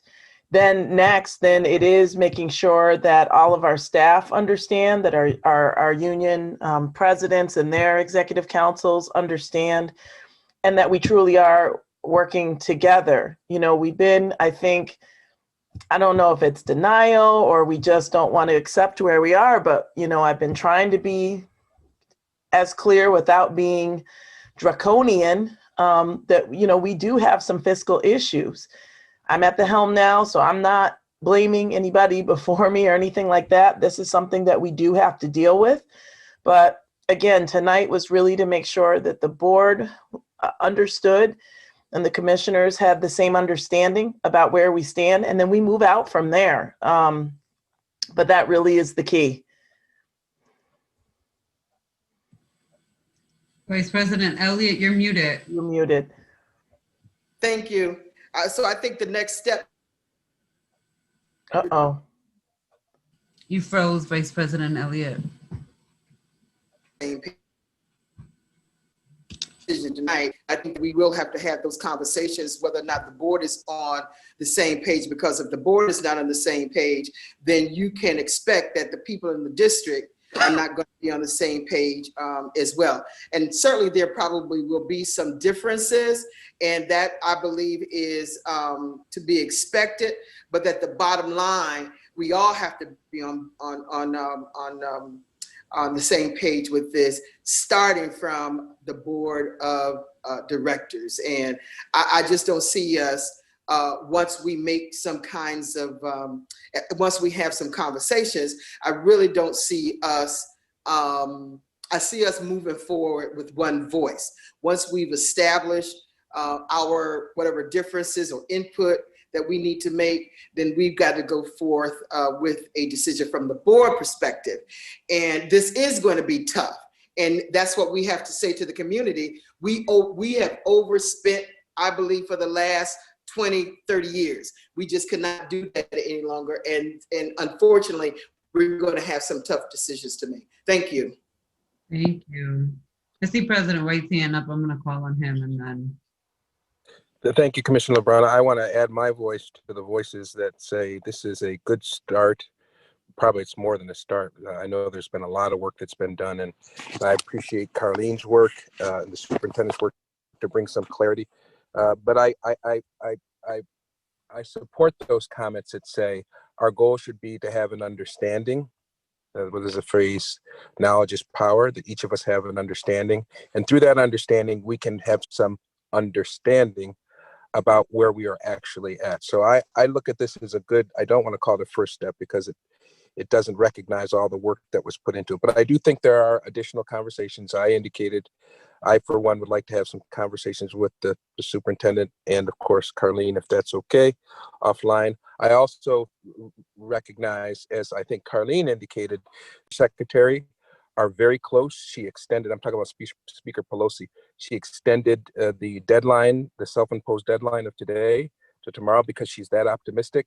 And if you all are following that legislation, it specifically carves out, as I indicated in my letter to Joe Morelli, it specifically carves out money for, and I quote, schools. Now, let me just say, I realize that is a short-term solution. We have to have, as a number of people have said today, some long-term, and I know Dr. Jallo is going to get to that, and I know this is part of the superintendent's and Carlene's effort, some long-term systemic and sustainable approaches to fiscal stability. I get that.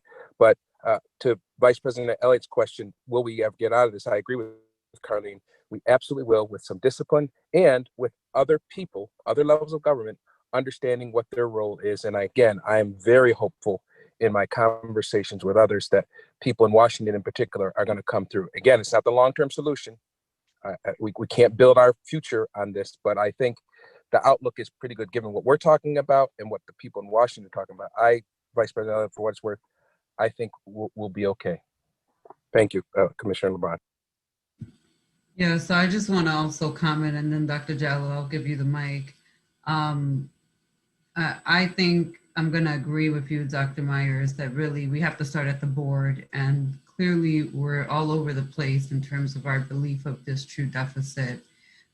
Whether we get money from Washington, D.C. or the state, it is a very temporary fix to a very long-term systemic, as Commissioner Elliott pointed out, decades of overspending beyond our means. And we just can't sustain that way in a time of COVID, a recession in the entire country, every single, business, governmental body, non-for-profit, college being impacted and affected. And we don't know what the implications of this recession are. We are like right at the very beginning, and I don't want to sound like I'm not hopeful. I'm just a very analytical numbers person, and just looking at the fact that we're in a recession and what economics experts across the country are saying about where we could potentially land, where we know for sure we're going to be impacted. I just think that it's almost like we have to rip the Band-Aid off at this point. I also want to point out, another analogy of kicking this can down the road. One of our previous CFOs had mentioned that analogy, like we've been kicking the can down the road. And I just feel like at this point, there is no more road. Like here, this is going to land and has landed on the body of commissioners right here on this screen, on this superintendent, which is you, Dr. Myers, on this CFO, which is Carlene, and on Dr. Jallo as well, who's now here appointed with us for 3 years. So this is us. The time is now, and it's unfortunate. And I know that no commissioner ran to do these massive layoffs. Nobody feels good about this. And certainly I empathize with everybody who's impacted. I don't want to be in this position. I'm at the point I almost want to quit the board because I don't want to be in a position where, you know, during the day I'm helping people, linking them to resources. And then in the evenings, I'm spending my time figuring out how we're going to get a balanced budget and reduce our expenditures. But the reality is that years of decisions of being allowed to overspend has led us here. And now it's up to us to clean this up before we have further, more critical, impactful, negatively on our children. And I always say my children, and I know other commissioners on this school board also have children in this district. So I just want to put that out there. You know, it's wonderful and great if they help us and we can use that money to then make sure our children have adequate Wi-Fi, because that remains an issue right now, that our kids have up-to-date textbooks, because that still kind of remains an issue right now. So I just want to put all that to say that none of that money is going to save the district from where the district is at right now and making the decisions that we need to do to be fiscally sound. So Dr. Jallo, I'm going to turn over the mic to you so you can give us a high-level overview of the finances as well from your perspective. Okay. Hopefully you can see the presentation. No, not yet. It was up. I was listening to Marisol, and she told me. Excuse me 1 second.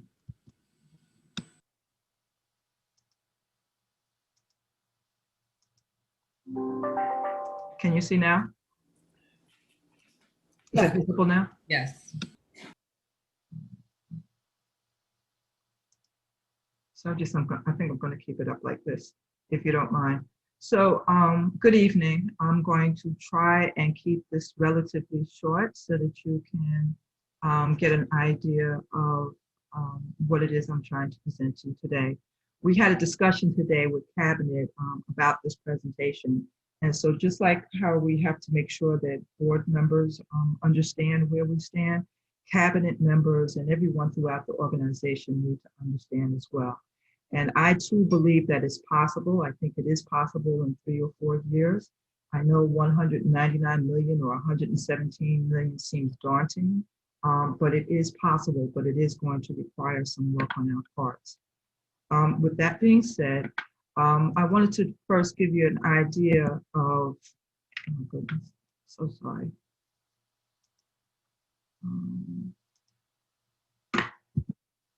Wanted to give you an idea of the components of the financial plan that I will be presenting to you by or on November 1st. It has findings and recommendations similar to what you might have been used to in the Distinguished Educators Report. I also take into account some of the recommendations that were previously made and make note as to whether those recommendations and those findings are still valid or have been addressed. Revenue projections, cash flow, expenditure projections, annual deficits and surpluses, reserves, and a fiscal improvement plan will be included in the plan that is presented for finance. In addition, observations. These are immediate observations that have been made since my coming to the district. And there are other observations, but I think these are the most poignant and most resonate the most at this point in time. Expenses are growing faster than revenue. You have a declining enrollment. You have high chronic absenteeism in the district, inaccurate budget projections, financial discipline, accountability. These are initial observations that I think are impacting the district's ability to be fiscally solvent. This is a graph that's being a table that's pretty common. This is from the Office of the State Controller, and this was from April 2020. And even back at that time, just when the pandemic was starting, there were projections around a budget gap. And there's no indication in the budget that these types of gaps were addressed. And so what they have done is become larger since the pandemic has taken hold and has lasted for this period of time and continues to last. So the impact on districts without a reserve and the impact on districts that had a problem prior to the pandemic just gets to be even more difficult for those districts to see the light of day, so to speak. This is a chart that I think is very important because it speaks to the declining enrollment. Our enrollment has been down in the last 9 years by almost 6,000 students. And if you just take a moment and think about that for a minute, 6,000 students, how many schools is that? How many teachers are that? How many administrators does that represent? 6,000 fewer students, they've gone to different places, but this district, if you look at the data, if you look at the staffing, if you look at the schools, it seems as if we have not acknowledged that there has been a reduction in the number of students attending schools. Another interesting statistic for the district is the chronic absenteeism rate. So in addition to students leaving the district and attending schools that are not RCSD schools, you also have a situation with the students that do attend the schools, they are not attending regularly. They are chronically absent. You have absenteeism rates above 58% at your high schools and between 35 and 46% in your elementary schools. So you're staffing as if everybody's coming to school. You're building and modernizing buildings as if everybody's coming to school. And I'm not suggesting that you should operate based on these chronic absenteeism rates, but you have to acknowledge that your children are not attending school. These rates are some of the highest rates across the country. And so this is an acknowledgement, this is a pain point the district has that must be addressed as you move forward to deal with your fiscal situation. If RCSD student enrollment is declining, therefore you need fewer staff. So we need to initiate a reduction in staff. You just do not have the students to support the staff that you currently have. You have lost 6,000 students, but you have continued to add to your staffing ranks. The same thing is true around lowering enrollment as relates to building space.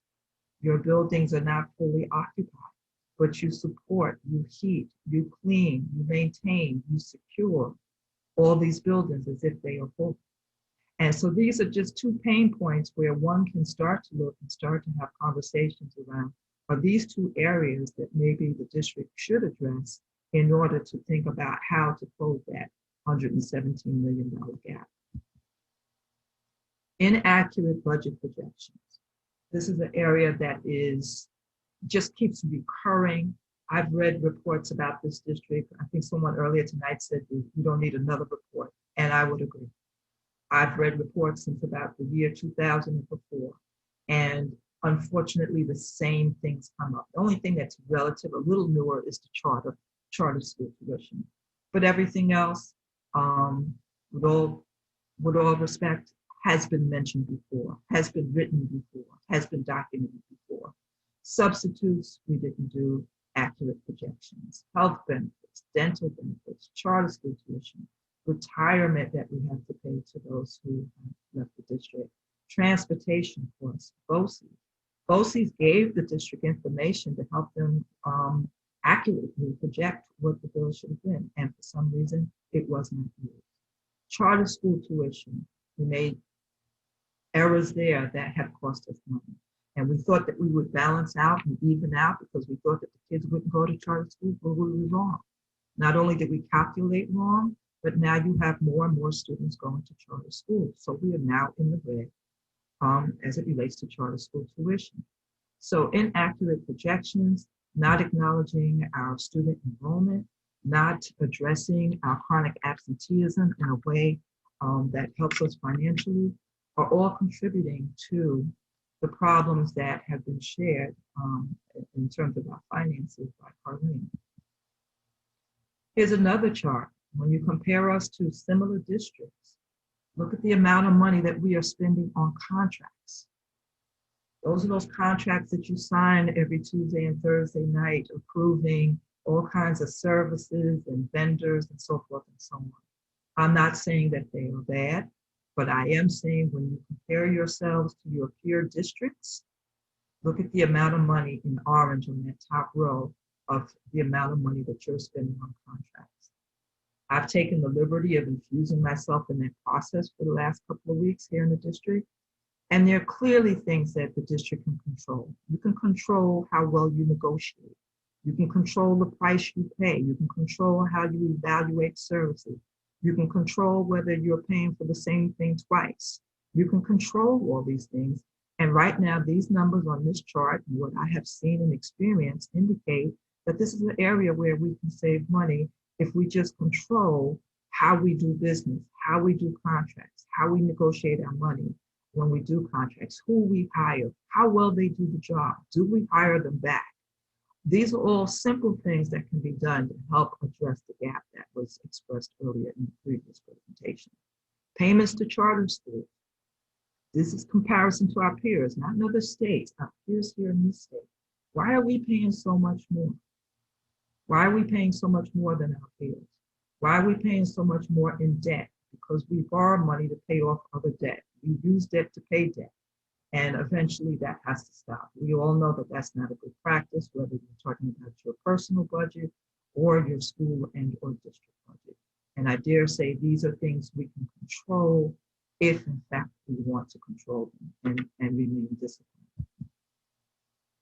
And this leads to the next slide, around financial discipline. This is about a belief system. This is about a belief that we have to be disciplined about district funds. These are just a couple of the examples where these are things that we control, that we have spent money that necessarily wasn't spent well or could have been spent differently. We've paid salaries that are higher than we're required to pay.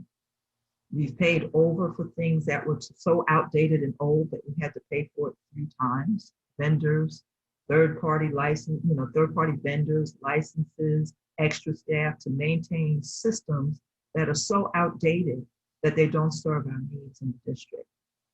Paying staff to work in the district data dashboard for a consent decree that doesn't even exist. We built it, we've been using it, and we don't have a consent decree. Did we need to spend the money that way? Maybe, but not at this time. If we had the extra money, perhaps. If you had the extra money, maybe you don't mind paying 3 times for your financial management system.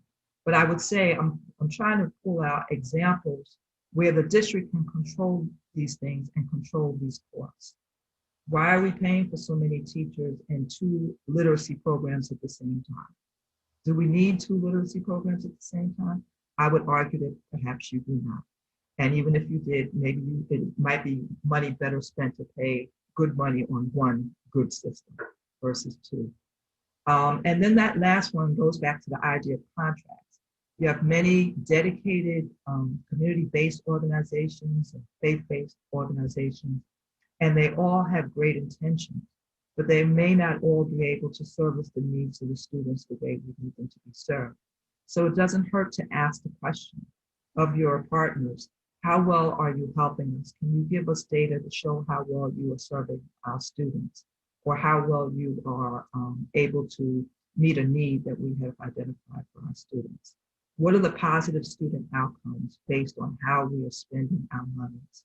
These are all things that we control. These are all things that we can stop or manage. And I'm suggesting that if we do so, we can close that financial gap. The other thing I want to mention is I do believe that it is time to advocate and make that a platform and a strategy of the board to ask for more funding. But there's also a reality check that we must keep in mind. If we get over 70% of our income from the state, and the state is in a deficit, and this deficit is before the pandemic, we can certainly advocate for more money, advocate and agitate for more money, but we also have to realize that the people that we're asking money from are also in trouble. And so that may not be our best source or our only source, and we have a responsibility to do some things on our own as well as ask for help. Same thing goes here. If we get so much of our funding, there was a conversation earlier today about where's our revenue? Most of our revenue comes from the state, and that's the reality. The small amounts of money come from other sources, but the bulk of our money comes from the state. And so it's time for us to optimize our resources, reduce our expenditures, and increase our revenue. And this last slide, these are just a couple of the recommendations that should find themselves into the plan that will be presented in a couple of weeks. And just a few of them, I think that as a city, a joint city and district initiative will be to do something about chronic absenteeism. We can't do it alone, and we shouldn't do it alone, but we also should not tolerate 50 and 60% chronic absenteeism. We can't sustain ourselves with that kind of a rate of absenteeism in our district. If we focus, laser-like focus, non-distracted type of focus around curriculum and instruction, maybe more of our students will come to school on a regular basis. Maybe more of our families will choose us over charter schools. And maybe we can turn that tide around. Reinvest in staff training. And I don't just mean teachers, I mean administrators at the school level, I mean administration at central office, so that we get the type of continuing education so that our skill sets are at such a standard that we're not making mistakes. We're being innovative, and we're recognizing that the district has to be a new type of district. Nothing after this pandemic will look exactly as it did before the pandemic. And we have to prepare ourselves and train ourselves for the new normal. I think you have to revamp or eliminate the managed choice policy as it stands now. As was mentioned before, it has an impact on transportation, but it also has an impact on chronic absenteeism, student and parent engagement, and just the whole idea of a community school. Institute regular practice of asset mapping to prevent duplication of efforts. There are many vendors that we seem to do business with that we also have employees who do the same thing.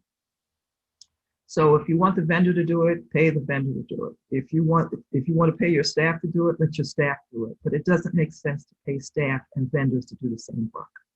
That's not a good use of your resources. Hold all staff accountable to standard operating procedures. We have to hold each other accountable. We have to hold people accountable for a level of standard of work.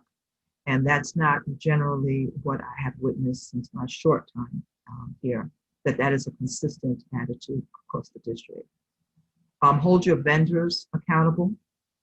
We have to update your student information management system and your financial management system. One, that they work together and that they are kept upgraded. Other districts have policies to make sure that these systems remain upgraded because they know how important it is. And I would suggest that perhaps that's something that this district should consider as well. And it has to include training. Just a few other things here. Audit all your MOAs and MOUs. I've talked to Cabinet. You have over 200 MOAs and MOUs that have been instituted since 2015. And many of them have an impact on your finances. And I think it's important to have an audit of them so you can understand the obligation that the district is under with all these MOAs and MOUs. So it's really for knowledge purposes. Allocate resources to support the finance department so that we can maximize all the reimbursement of allowable funds, whether that be Medicaid or whatever the case may be. We need to make sure we dedicate that because that bullet represents an opportunity for the district to gain revenue. You've heard me say this before, all contracts and resolutions should include a cost analysis. You shouldn't agree to anything without knowing how much it's going to cost today, tomorrow, and future years if that agreement extends beyond the school year. Adhere to staffing allocations. This is a particular interesting piece because we staff far below the staffing allocations in the contracts that you have agreed to. This is an opportunity to gain considerable amount of money back into the district.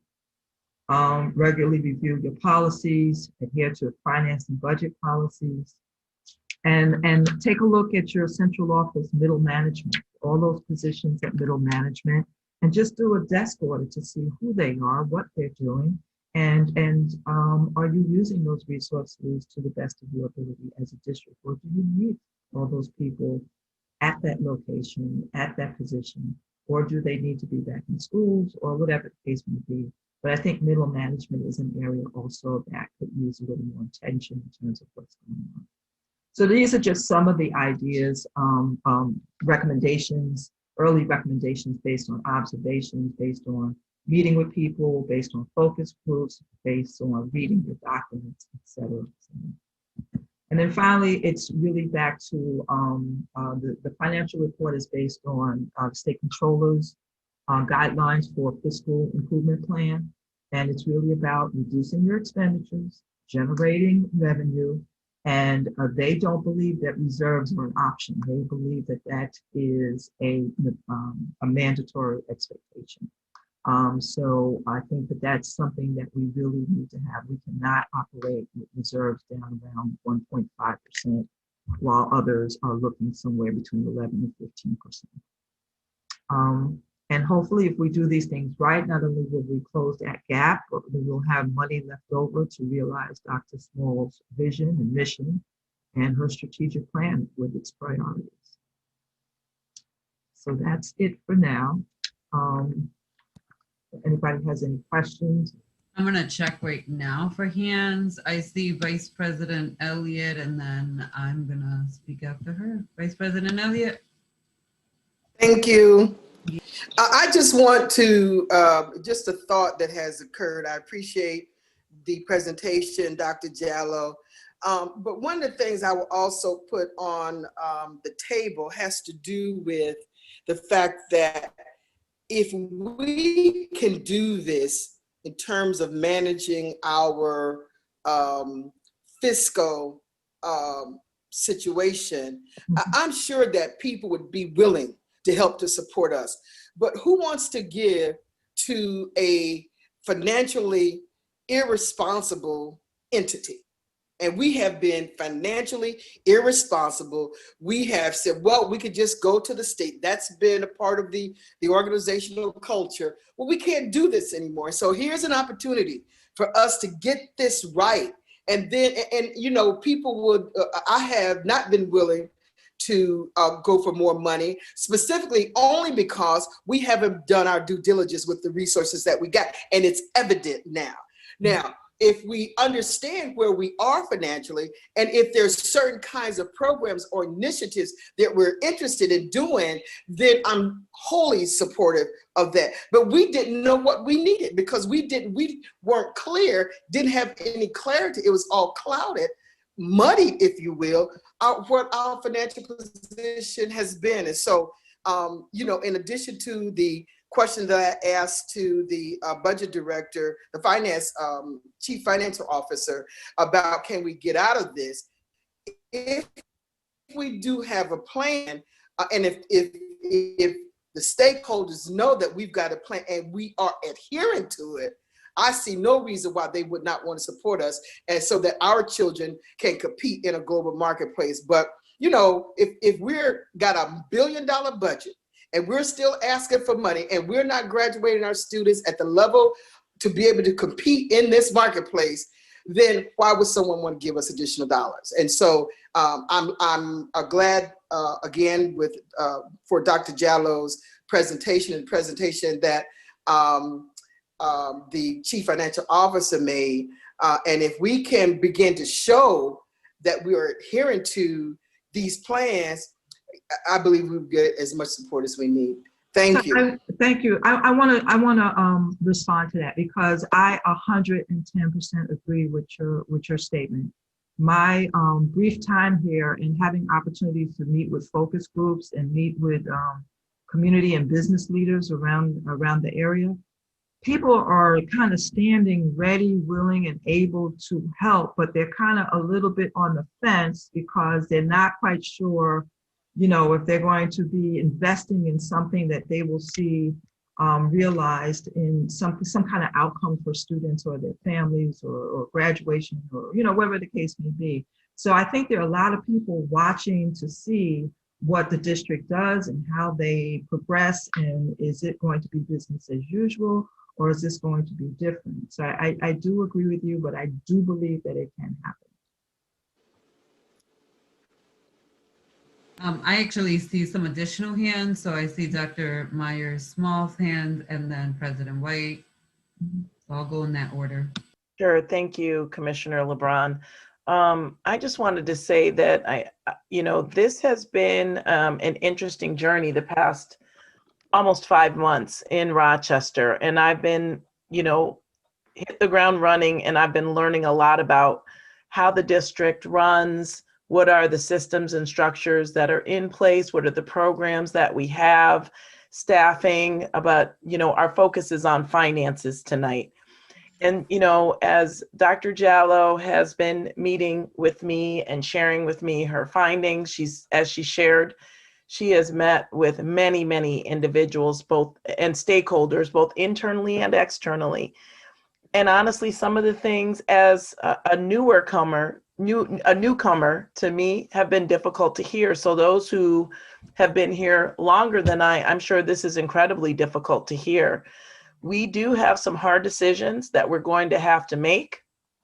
And the goal is to make them in ways certainly that are transparent, that our stakeholders can understand the rationale and the decisions or the reasoning behind the decisions that I'm making and recommending to our commissioners.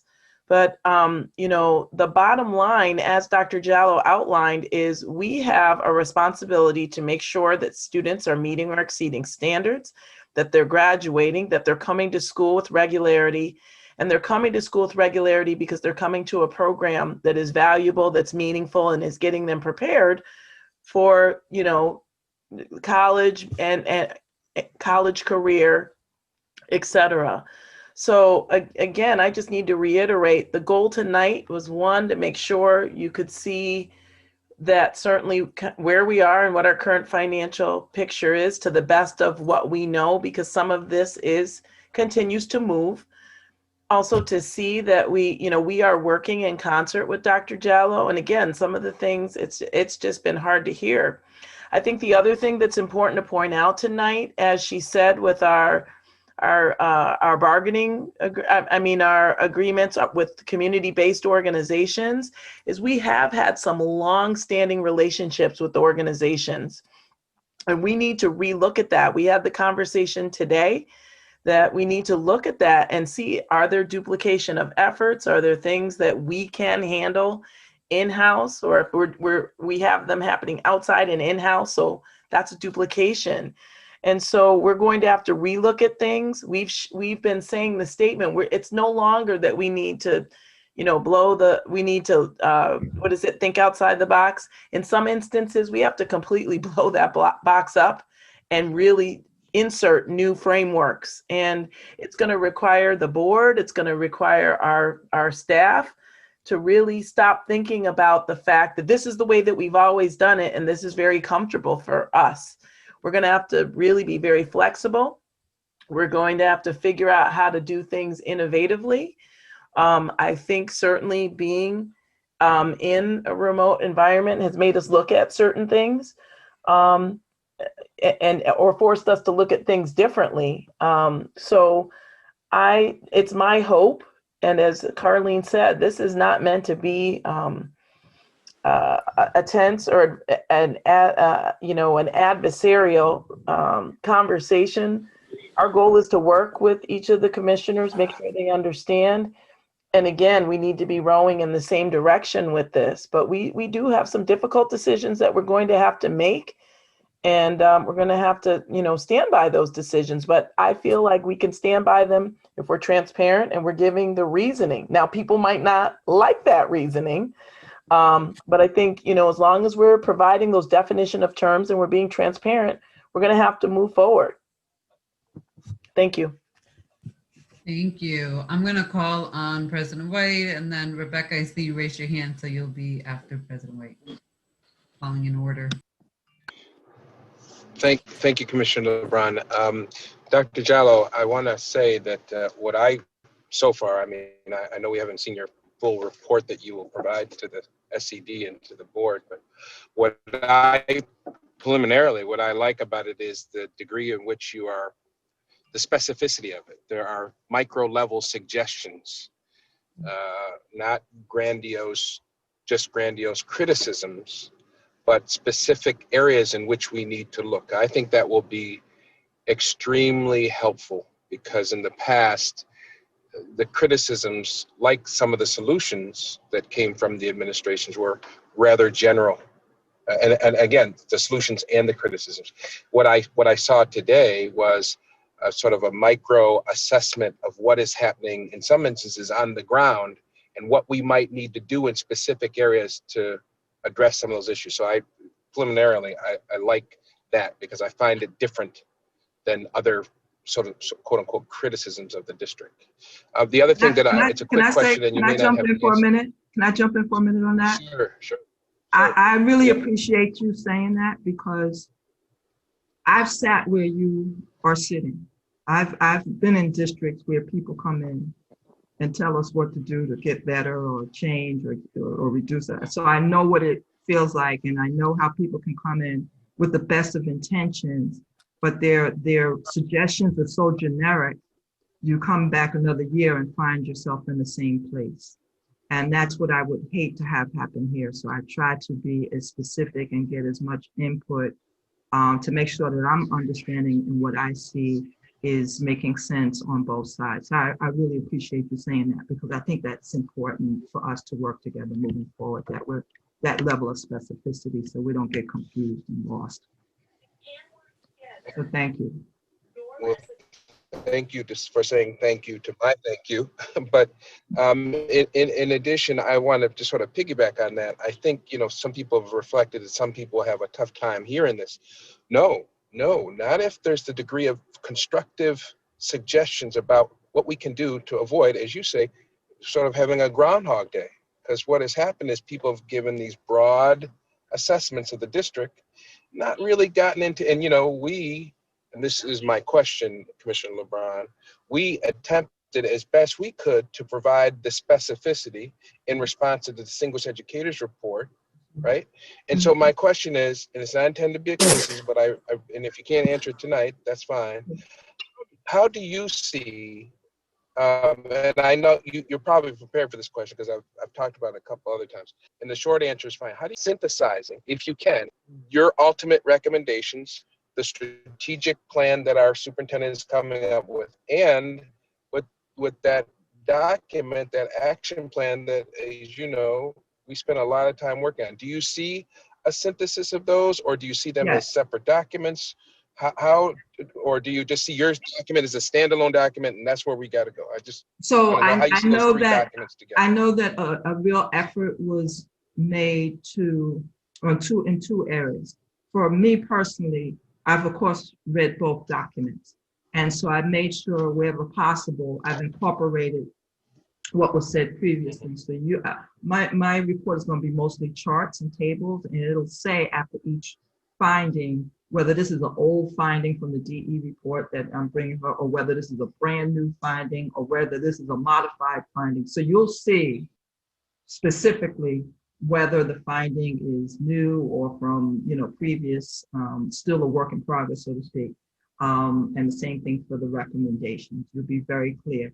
In the recommendations, I try to be very clear about specificity. So it's not just it's generic. So you shouldn't have to do work to create something to respond to. You shouldn't have to do that. So that's one side.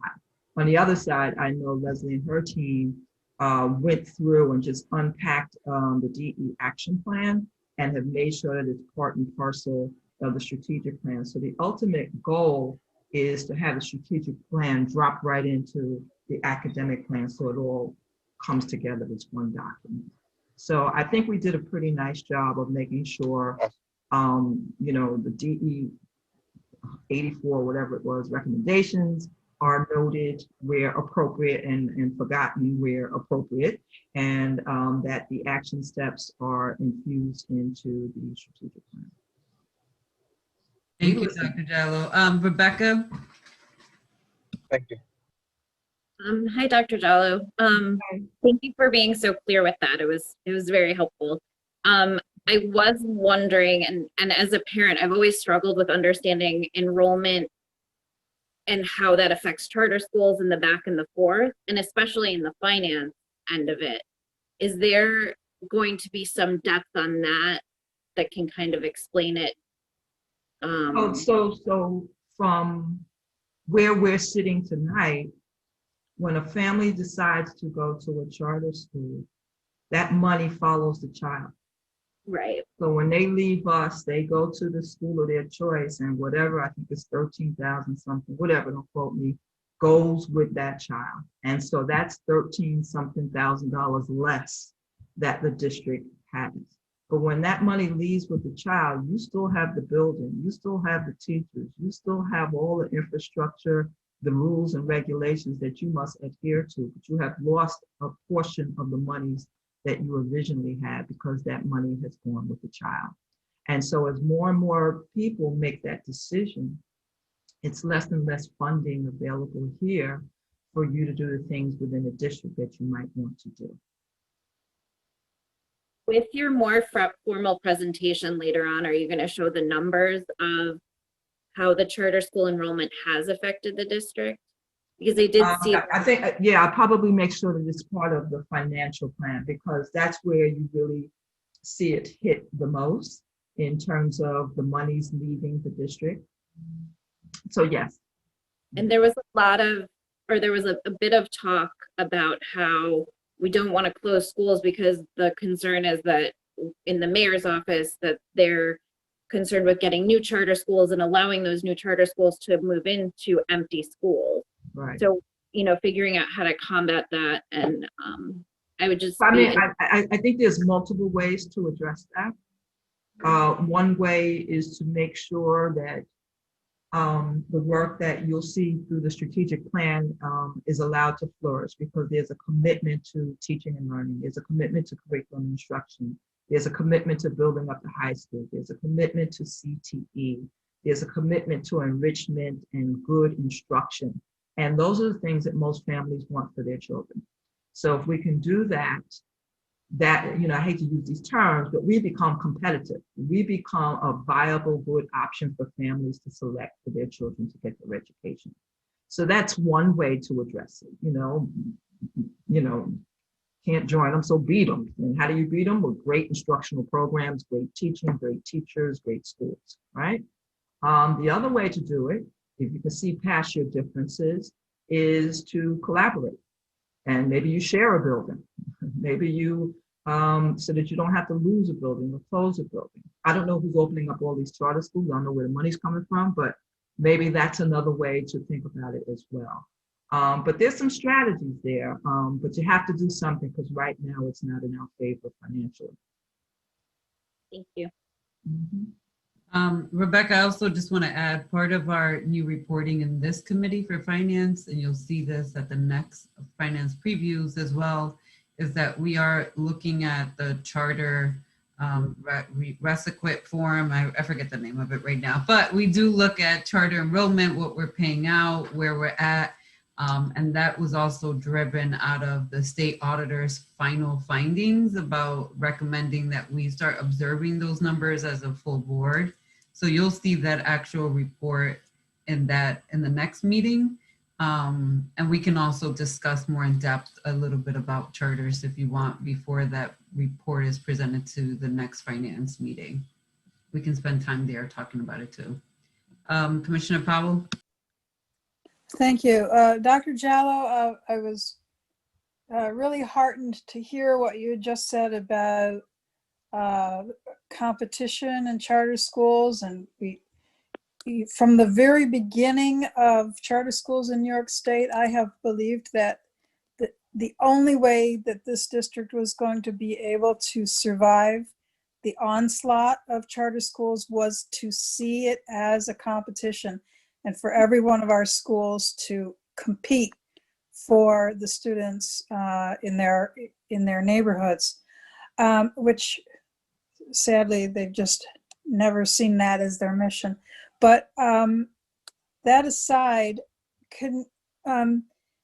some districts like Buffalo in particular that are facing saturation of charter schools are advocating for a moratorium on additional seats being approved for charter schools. Do And I recognize that this is somewhat of a personal philosophy question, but do you see that as a advocacy for a moratorium as part of a larger strategy to control costs, or not? So yeah, so standing, go ahead, I'm sorry, go ahead. Just explain the rationale behind your answer. Thank you. So as I sit here tonight with Rochester, representing Rochester, a city school district, yeah, I would advocate for a moratorium so that you have some time as a district to gather around your instructional programs. I think you have some work to do around your high schools. You have some work to do around your middle schools, your elementary grades, and you need a little time to be able to do that. I do think after that moratorium, it should be over and then you should compete. They're competing with you, so you should compete with them. And I think that public schools have so much to offer that charter schools cannot offer. But you need some time to build your schools up so that they can be competitive, but more importantly, so they can service not just the needs of the children, but the aspirations of their parents. You know, do you want your child to go to college? Do you want your child to start their own business? Do you want your child to be college and career? What do you want for your child? And then your school should reflect whatever it is you want for your children, right? Some communities want their children to go straight to college. Some communities want them to go straight into industry. Whatever it is, our schools should reflect whatever the needs are and the desires are of that community. And we need a little time to do that. We've lost that a little bit. So you need some time. And then I'd say, go ahead and compete. Okay, thank you, Dr. Jallo. I think for me, I agree with all the recommendations. The only one I would ask for maybe a tweak is the one for chronic absenteeism in our students and having the city. And I would be amiss to not request that the county is also added. And I do want to explain a little bit as to why. Our county is responsible for a lot of programs that impact our family, touch our families and our students. This includes the Department of Human Services, child care dollars, food stamps, the Office of Mental Health, the Office of Juvenile Services, and in some cases, some of the programmatic things that happen in the after school programs and so forth. So they are one of those partners that we don't often utilize or we underutilize them. And I literally spent an hour today having a conversation with our new commissioner for the Department of Human Services, because it's just one of those things in Rochester where we work in silos and, you know, they have things that they need done that we should be collaborating with them for our families to better support them on both sides. But we just have not had that connection and to that degree. And I think chronic absenteeism could be a starting point. And we just started the 333 back up again. And we were having conversations about some of the joint things that we can certainly look to work better on collaborating. I know finances came up, obviously, for, the recession that we are all going to be impacted by. But I think this could be potentially something that could be also discussed in 333 as a potential goal to get that moving along and how we can collaborate. I thank you. I will actually definitely add that, but I want to justify why I had originally just put the city, because when I talked to some of the teenagers, they talked about transportation and how transportation impacts, you know, they're getting to and from school, and how they make decisions sometimes when the bus isn't there or they can't get the, you know, to just not, you know, turn around and go home, right? And so if something as close to, as, you know, and the buses are controlled by us in the city and so forth and so on, it just seemed like a natural piece. But we can, I will absolutely add county on there. And just so you know, this is not an exhaustive list of recommendations. There are other things that I think too, but this is more on the finance side. There's a whole other side that relates to academics. So and I'm very open to more suggestions. So if things come to you, I haven't heard from Commissioner Adams. I'm a little concerned. So I'm hoping that he'll give me some suggestions too to add to the either one of the plans. That would be great. And same thing with Commissioner Malloy. I'm open. It's not my plan. It's really your plan as well. So please feel free to contact me and give me ideas and I'll get them in there.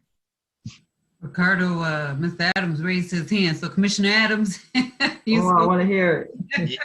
Yeah, so when we start talking about being competitive with schools, to be honest, schools have to have equal resources. If there ain't no sports at this school, I don't want to go there. If there ain't no art class at this school, I don't want to go there.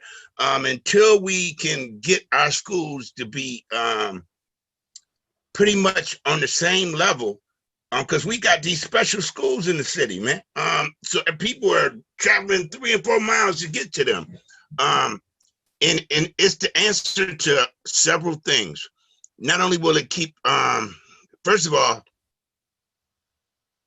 it would create neighborhood schools for real, because people will go to school in their neighborhood. That would eliminate transportation. The transportation cost is ridiculous. It's higher than New York City. It's higher than New York City. It's the highest in the state.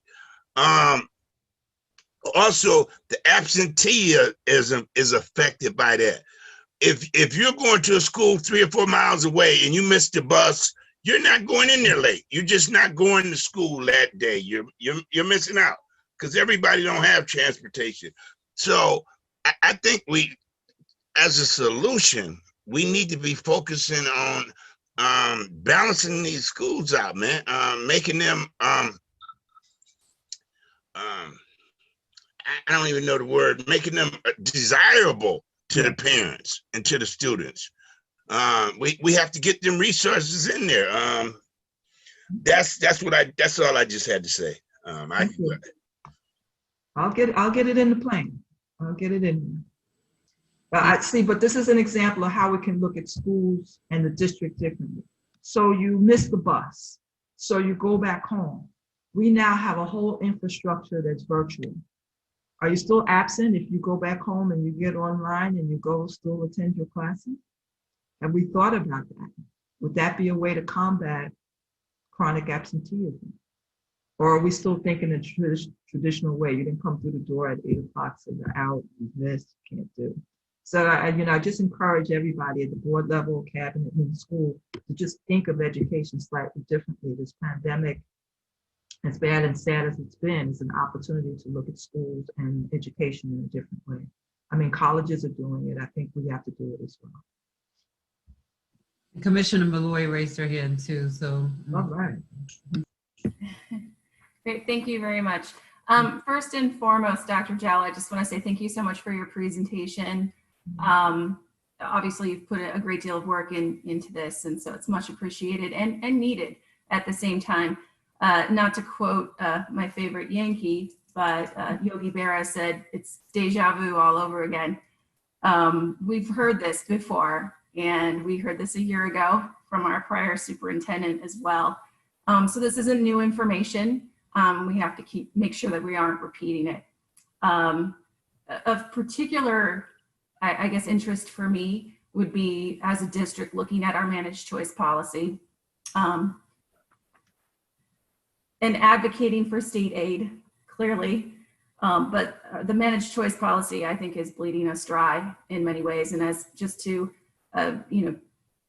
validate what Commissioner Adams was saying about the importance of neighborhood schools and the transportation costs. There's so much more that we can be doing. I'm also very interested in moratoriums on charter schools, but at the same time, we need to make sure that we are offering something that's comparable within our district. I know that there was a suggestion I made back in April, a moratorium, but we're not really in a position to do anything like that because we have a lot of restructuring to do. So I just want to say I thank you for your work, and I'm in full agreement with so many of your recommendations. So it's much appreciated. Thank you. Thank you. Okay. Is that everyone? Commissioner Adams. It would be wrong for me to not say this here. I know that you had mentioned in some areas we need to look at reducing staff because we have enrollment has reduced. But that don't mean all areas. There's some areas that we need to increase. And when you take a look at the special ed, I'm telling you, I was at a presentation yesterday and it was just heart-wrenching. It was really, really, really heart-wrenching. And we need to definitely need to do some resources. So I just wanted to mention that. I had to mention that because it was just on my heart, man. It was a heck of a presentation yesterday that really, really impacted me. And I think it would impact this whole board if they maybe let them do a presentation in front of us, because there's some things that's going on there that I never realized. And so I might not be the only commissioner that's in the dark. There might be some other commissioners that's in the dark, and we might need to get together and try to advocate for some stuff. Okay, I'm done. I just actually want to say to Ms. Adams that what you just mentioned kind of brought back another point that I had overarching of Dr. Jallo's entire presentation, that when we are talking about this deficit and how we're going to close this deficit, only a small portion of Dr. Jallo's recommendations really focus on just the staffing, because that alone is not going to change systemically what has happened in this district and where we're at. And so I appreciate that you highlighted contracts, consultants, and those other areas that systemically have also financially impacted this district in a negative way, where we also can turn back and see that the outcomes are just not there for the amount of money that we're spending year after year after year on some of these things.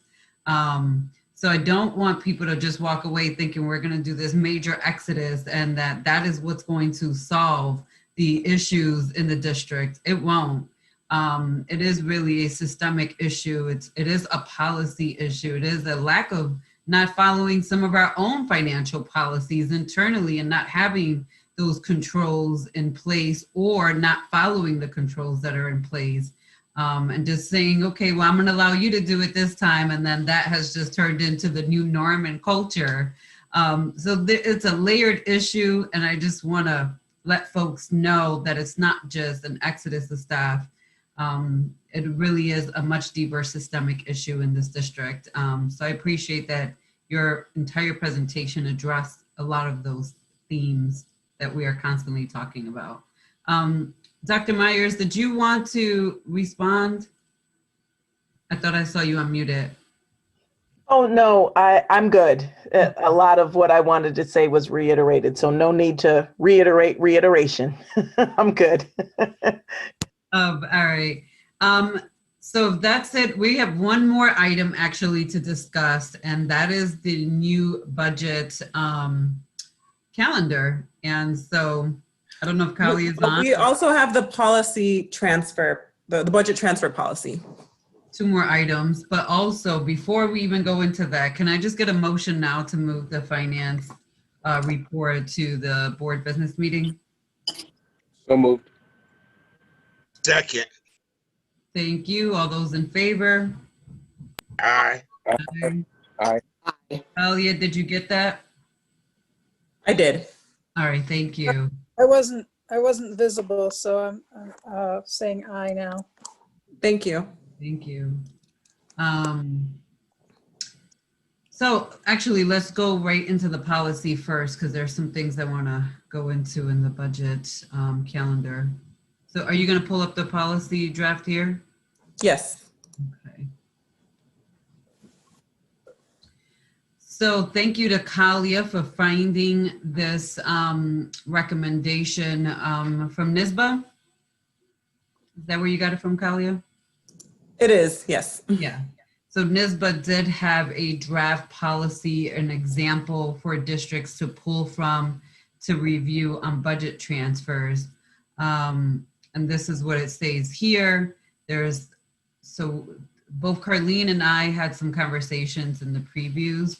And so part of her recommendation is that the transfer is approved by the CFO. So the superintendent of schools or his or her designee, in accordance with the regulations of the Commission of Education, is authorized to make budget transfers, and that the CFO will report any transfers to the board as an information item at the next finance committee meeting following the transfer of funds. And so I just want to put this out where I stand on some of the back and forth between Carlene and I. I see her point of view as a CFO. They should have the authority to do this, as well as the superintendent. My point of view is that this is beyond just Carlene as the person and the current CFO or the current superintendent. This is more of a policy that will further protect the district for years to come, regardless of who's sitting at the table, including myself as a board member. But that there's a medium, right? So up to a certain amount, it can be just approved through the CFO's direct oversight and then the superintendent's. But up to a certain amount, it should be going through the board, especially when we're talking about large quantities. And another point that Dr. Jallo brought up was that, okay, we may potentially, let's say we use 2,000 as the limit and anything above 2,000 has to go to the board. We also want to have some precautions in place so that we don't have 100, smaller transfers that are happening under our nose, and then it's coming to us as a report once it's already done. So we're starting the conversation here. This is just as something for the board to start reviewing and thinking about. And I just wanted to share some of the back and forth conversation. And this is just a starting point. So we are nowhere near adoption of this in any level, shape, or form. We still want to hear from our finance team any recommendations or changes that any of my board colleagues may have tonight or beyond tonight.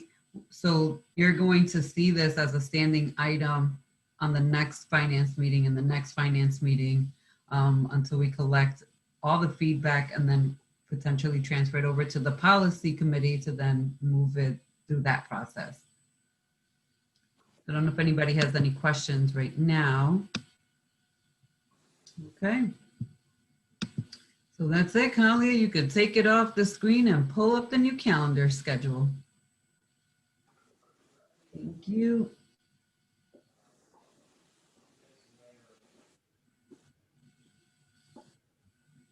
Kalia, you pull, yep, there you go. So this is also in part to the timing for both Dr. Jallo's report, plus, looking at how we have historically started our budget and where we should be starting it sooner and having some conversations and some early findings so that it's not this crunch process and then we're just approving a budget and a lot of changes are happening in between that short process and we may not catch everything. So this is our draft right now. It is not finalized. And we did it month to month so people on the board and administrators can understand what to expect month to month in terms of a conversation or a topic or related to the budget. So tonight, obviously, have a conversation about the development of this, the procedures. And then this is the calendar being presented, but we're hoping to get it passed at the next board business meeting, which is October 22nd, which is actually this Thursday, you guys. December 15th, Budget Builders is going to meet with the Finance Committee and they'll do an early budget presentation to give us an idea of where we're at. And then in February, have the presentation on the budget forecast, the budget assumptions, and alignment to the strategic and fiscal plan conducted in the Finance Committee. And then Wednesday, I'll host a public budget webinar event via Zoom. So this year we hosted an event at East High School. That was a two-way conversation with the community, and we're hoping to do that again, but kind of planning ahead to have it as a webinar versus in person because of COVID, especially in February. In March, having the East EPO present their budget, and then right after, in the special meeting prior to the ESA committee. And then March 16th, having the superintendent present the district budget, a PowerPoint overview in the special meeting prior to the finance. So we would get the budget draft book and the CIP book following that meeting. March 18th is the presentation, both that's how we're breaking it down, operational and general support budgets, and then the budget deliberations session to follow right after that budget presentation. But again, we will have the book on March 16th. March 23rd, a presentation around our debt services and our employee benefits budget and budget deliberations to follow right after. The round one of questions, we're still kind of working out when round one questions will be due by the board to the administration and when their responses are due back to us. But these are the draft dates that we've looked at. Kalia, can you go down past March? April, we have the round two of questions. April 6th, a presentation with the instruction and special education budget, followed by the budget deliberations. Thursday, April 8th, a traditional budget hearing, date and time to be determined for a joint meeting between the Finance Committee and City Council. And then round three of questions potentially due. And then April 20th, the Finance Committee meeting, reserve space for budget discussions as needed. In May, the board memo with summary of the board's budget, the final board's concerns sent to administration. Thursday, May 6th, special board meeting for budget adoption, and a date and time to be determined around the City Council finance meetings and when we transfer that over.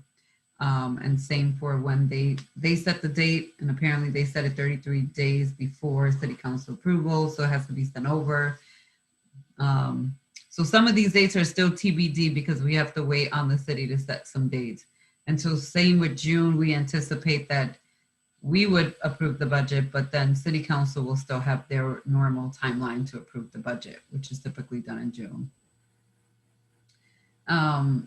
And so sessions in the different rounds that would be covered, again, is school and programs, and the sections are to be determined, department capital improvement plan, and then final questions and follow-ups appendix in round three. So Commissioner Powell, I see you have your hand up.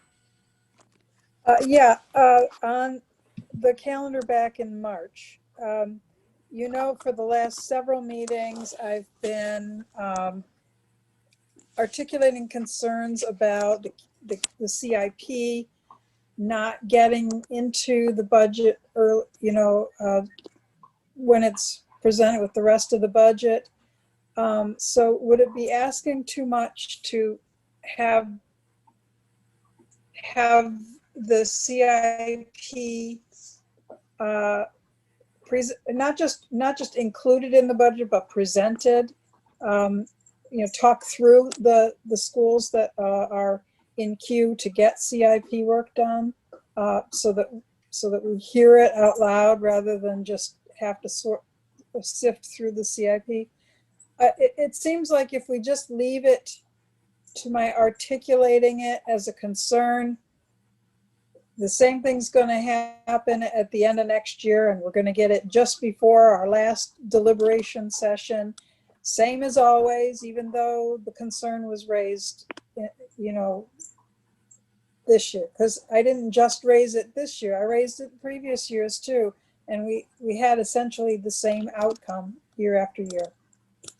So Commissioner Powell, what I would say to that is, one, my expectation is that we do get that CIP book at the same time as the budget. And we do have new folks here that are hearing this. But two, I think rather than having it as a budget deliberation, maybe attaching it to one of our finance meetings in March. And I know that we're gonna have some presentations. The third option that we also have is having a Wednesday, and And we had looked at some Wednesdays. I know that they didn't make it onto this draft. But I personally do not want to rush through the budget deliberations and presentations and then have to go to another lengthy meeting on a whole different topic on the same day. So I'm not personally supporting that we do deliberations and then do a committee meeting right after. I think if we are doing a budget deliberation that on a specific topic, that's what the board is focused on for that evening. So I do think, I'll take your recommendation. We'll try to add it to the calendar, but I think for CIP, it could be one of those that is added to the finance committee, even if it's in the April one, or potentially a Wednesday. So we could do a monkey survey and send it out to folks if they're interested in collecting feedback that way to Kali and myself.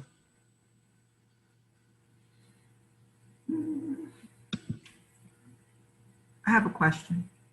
Yes. Will the design of your budget book be the same? I hope not. Yeah, if we could think about that. Maybe it's a little more user-friendly, easier to read, easier to find information. I think that might Dr. Gallo, the way our budget book looks now has more or less been the product of what City Hall wants. So, because they're the ones who have to approve it. So over the years, whatever changes have happened have been negotiated between the administration and City Hall, not with the Board of Education. That's interesting because their vote is symbolic. And we saw that this year, they all voted no on our budget. Our budget still passed. So I'm wondering if we can understand why that is, why they have. I think we'll take this offline, Shelley. We could probably look into why that is and how we've gotten there. Commissioner LeBron? Yeah. Just a quick question. I don't think we've ever done this in the past, at least in my time here. Should we build in days for state lobbying since it typically happens in March as part of our budget process? Yeah, I think that's something we can talk about with Ricardo as well, because he is the chair for the community and governance advocacy piece of that's his committee. And I know that he's hosting the legislative breakfast, but I don't see why we couldn't add in partnership with Mr. Adams' committee right after legislative breakfast, potentially some dates to go do some advocacy and schedule some meetings with some of the legislators that came to the breakfast to do some follow-up on the money that we need. I'll take that idea. Thank you. Thank you. And I hope Mr. Adams heard me. Because we're here. You heard me, Commissioner Adams? Absolutely. Perfect. Absolutely. You hear the plan? Right, we're gonna schedule appointments right at the legislative breakfast. And then build in some time to go see them in person. Yeah. To do some follow-up with our ask. March on Albany. I'm definitely down with it. It's for real. So you and I will talk offline too, Ms. We'll get that scheduled. I don't know if anybody else has any feedback. I'm gonna check hands again on the date or any concerns.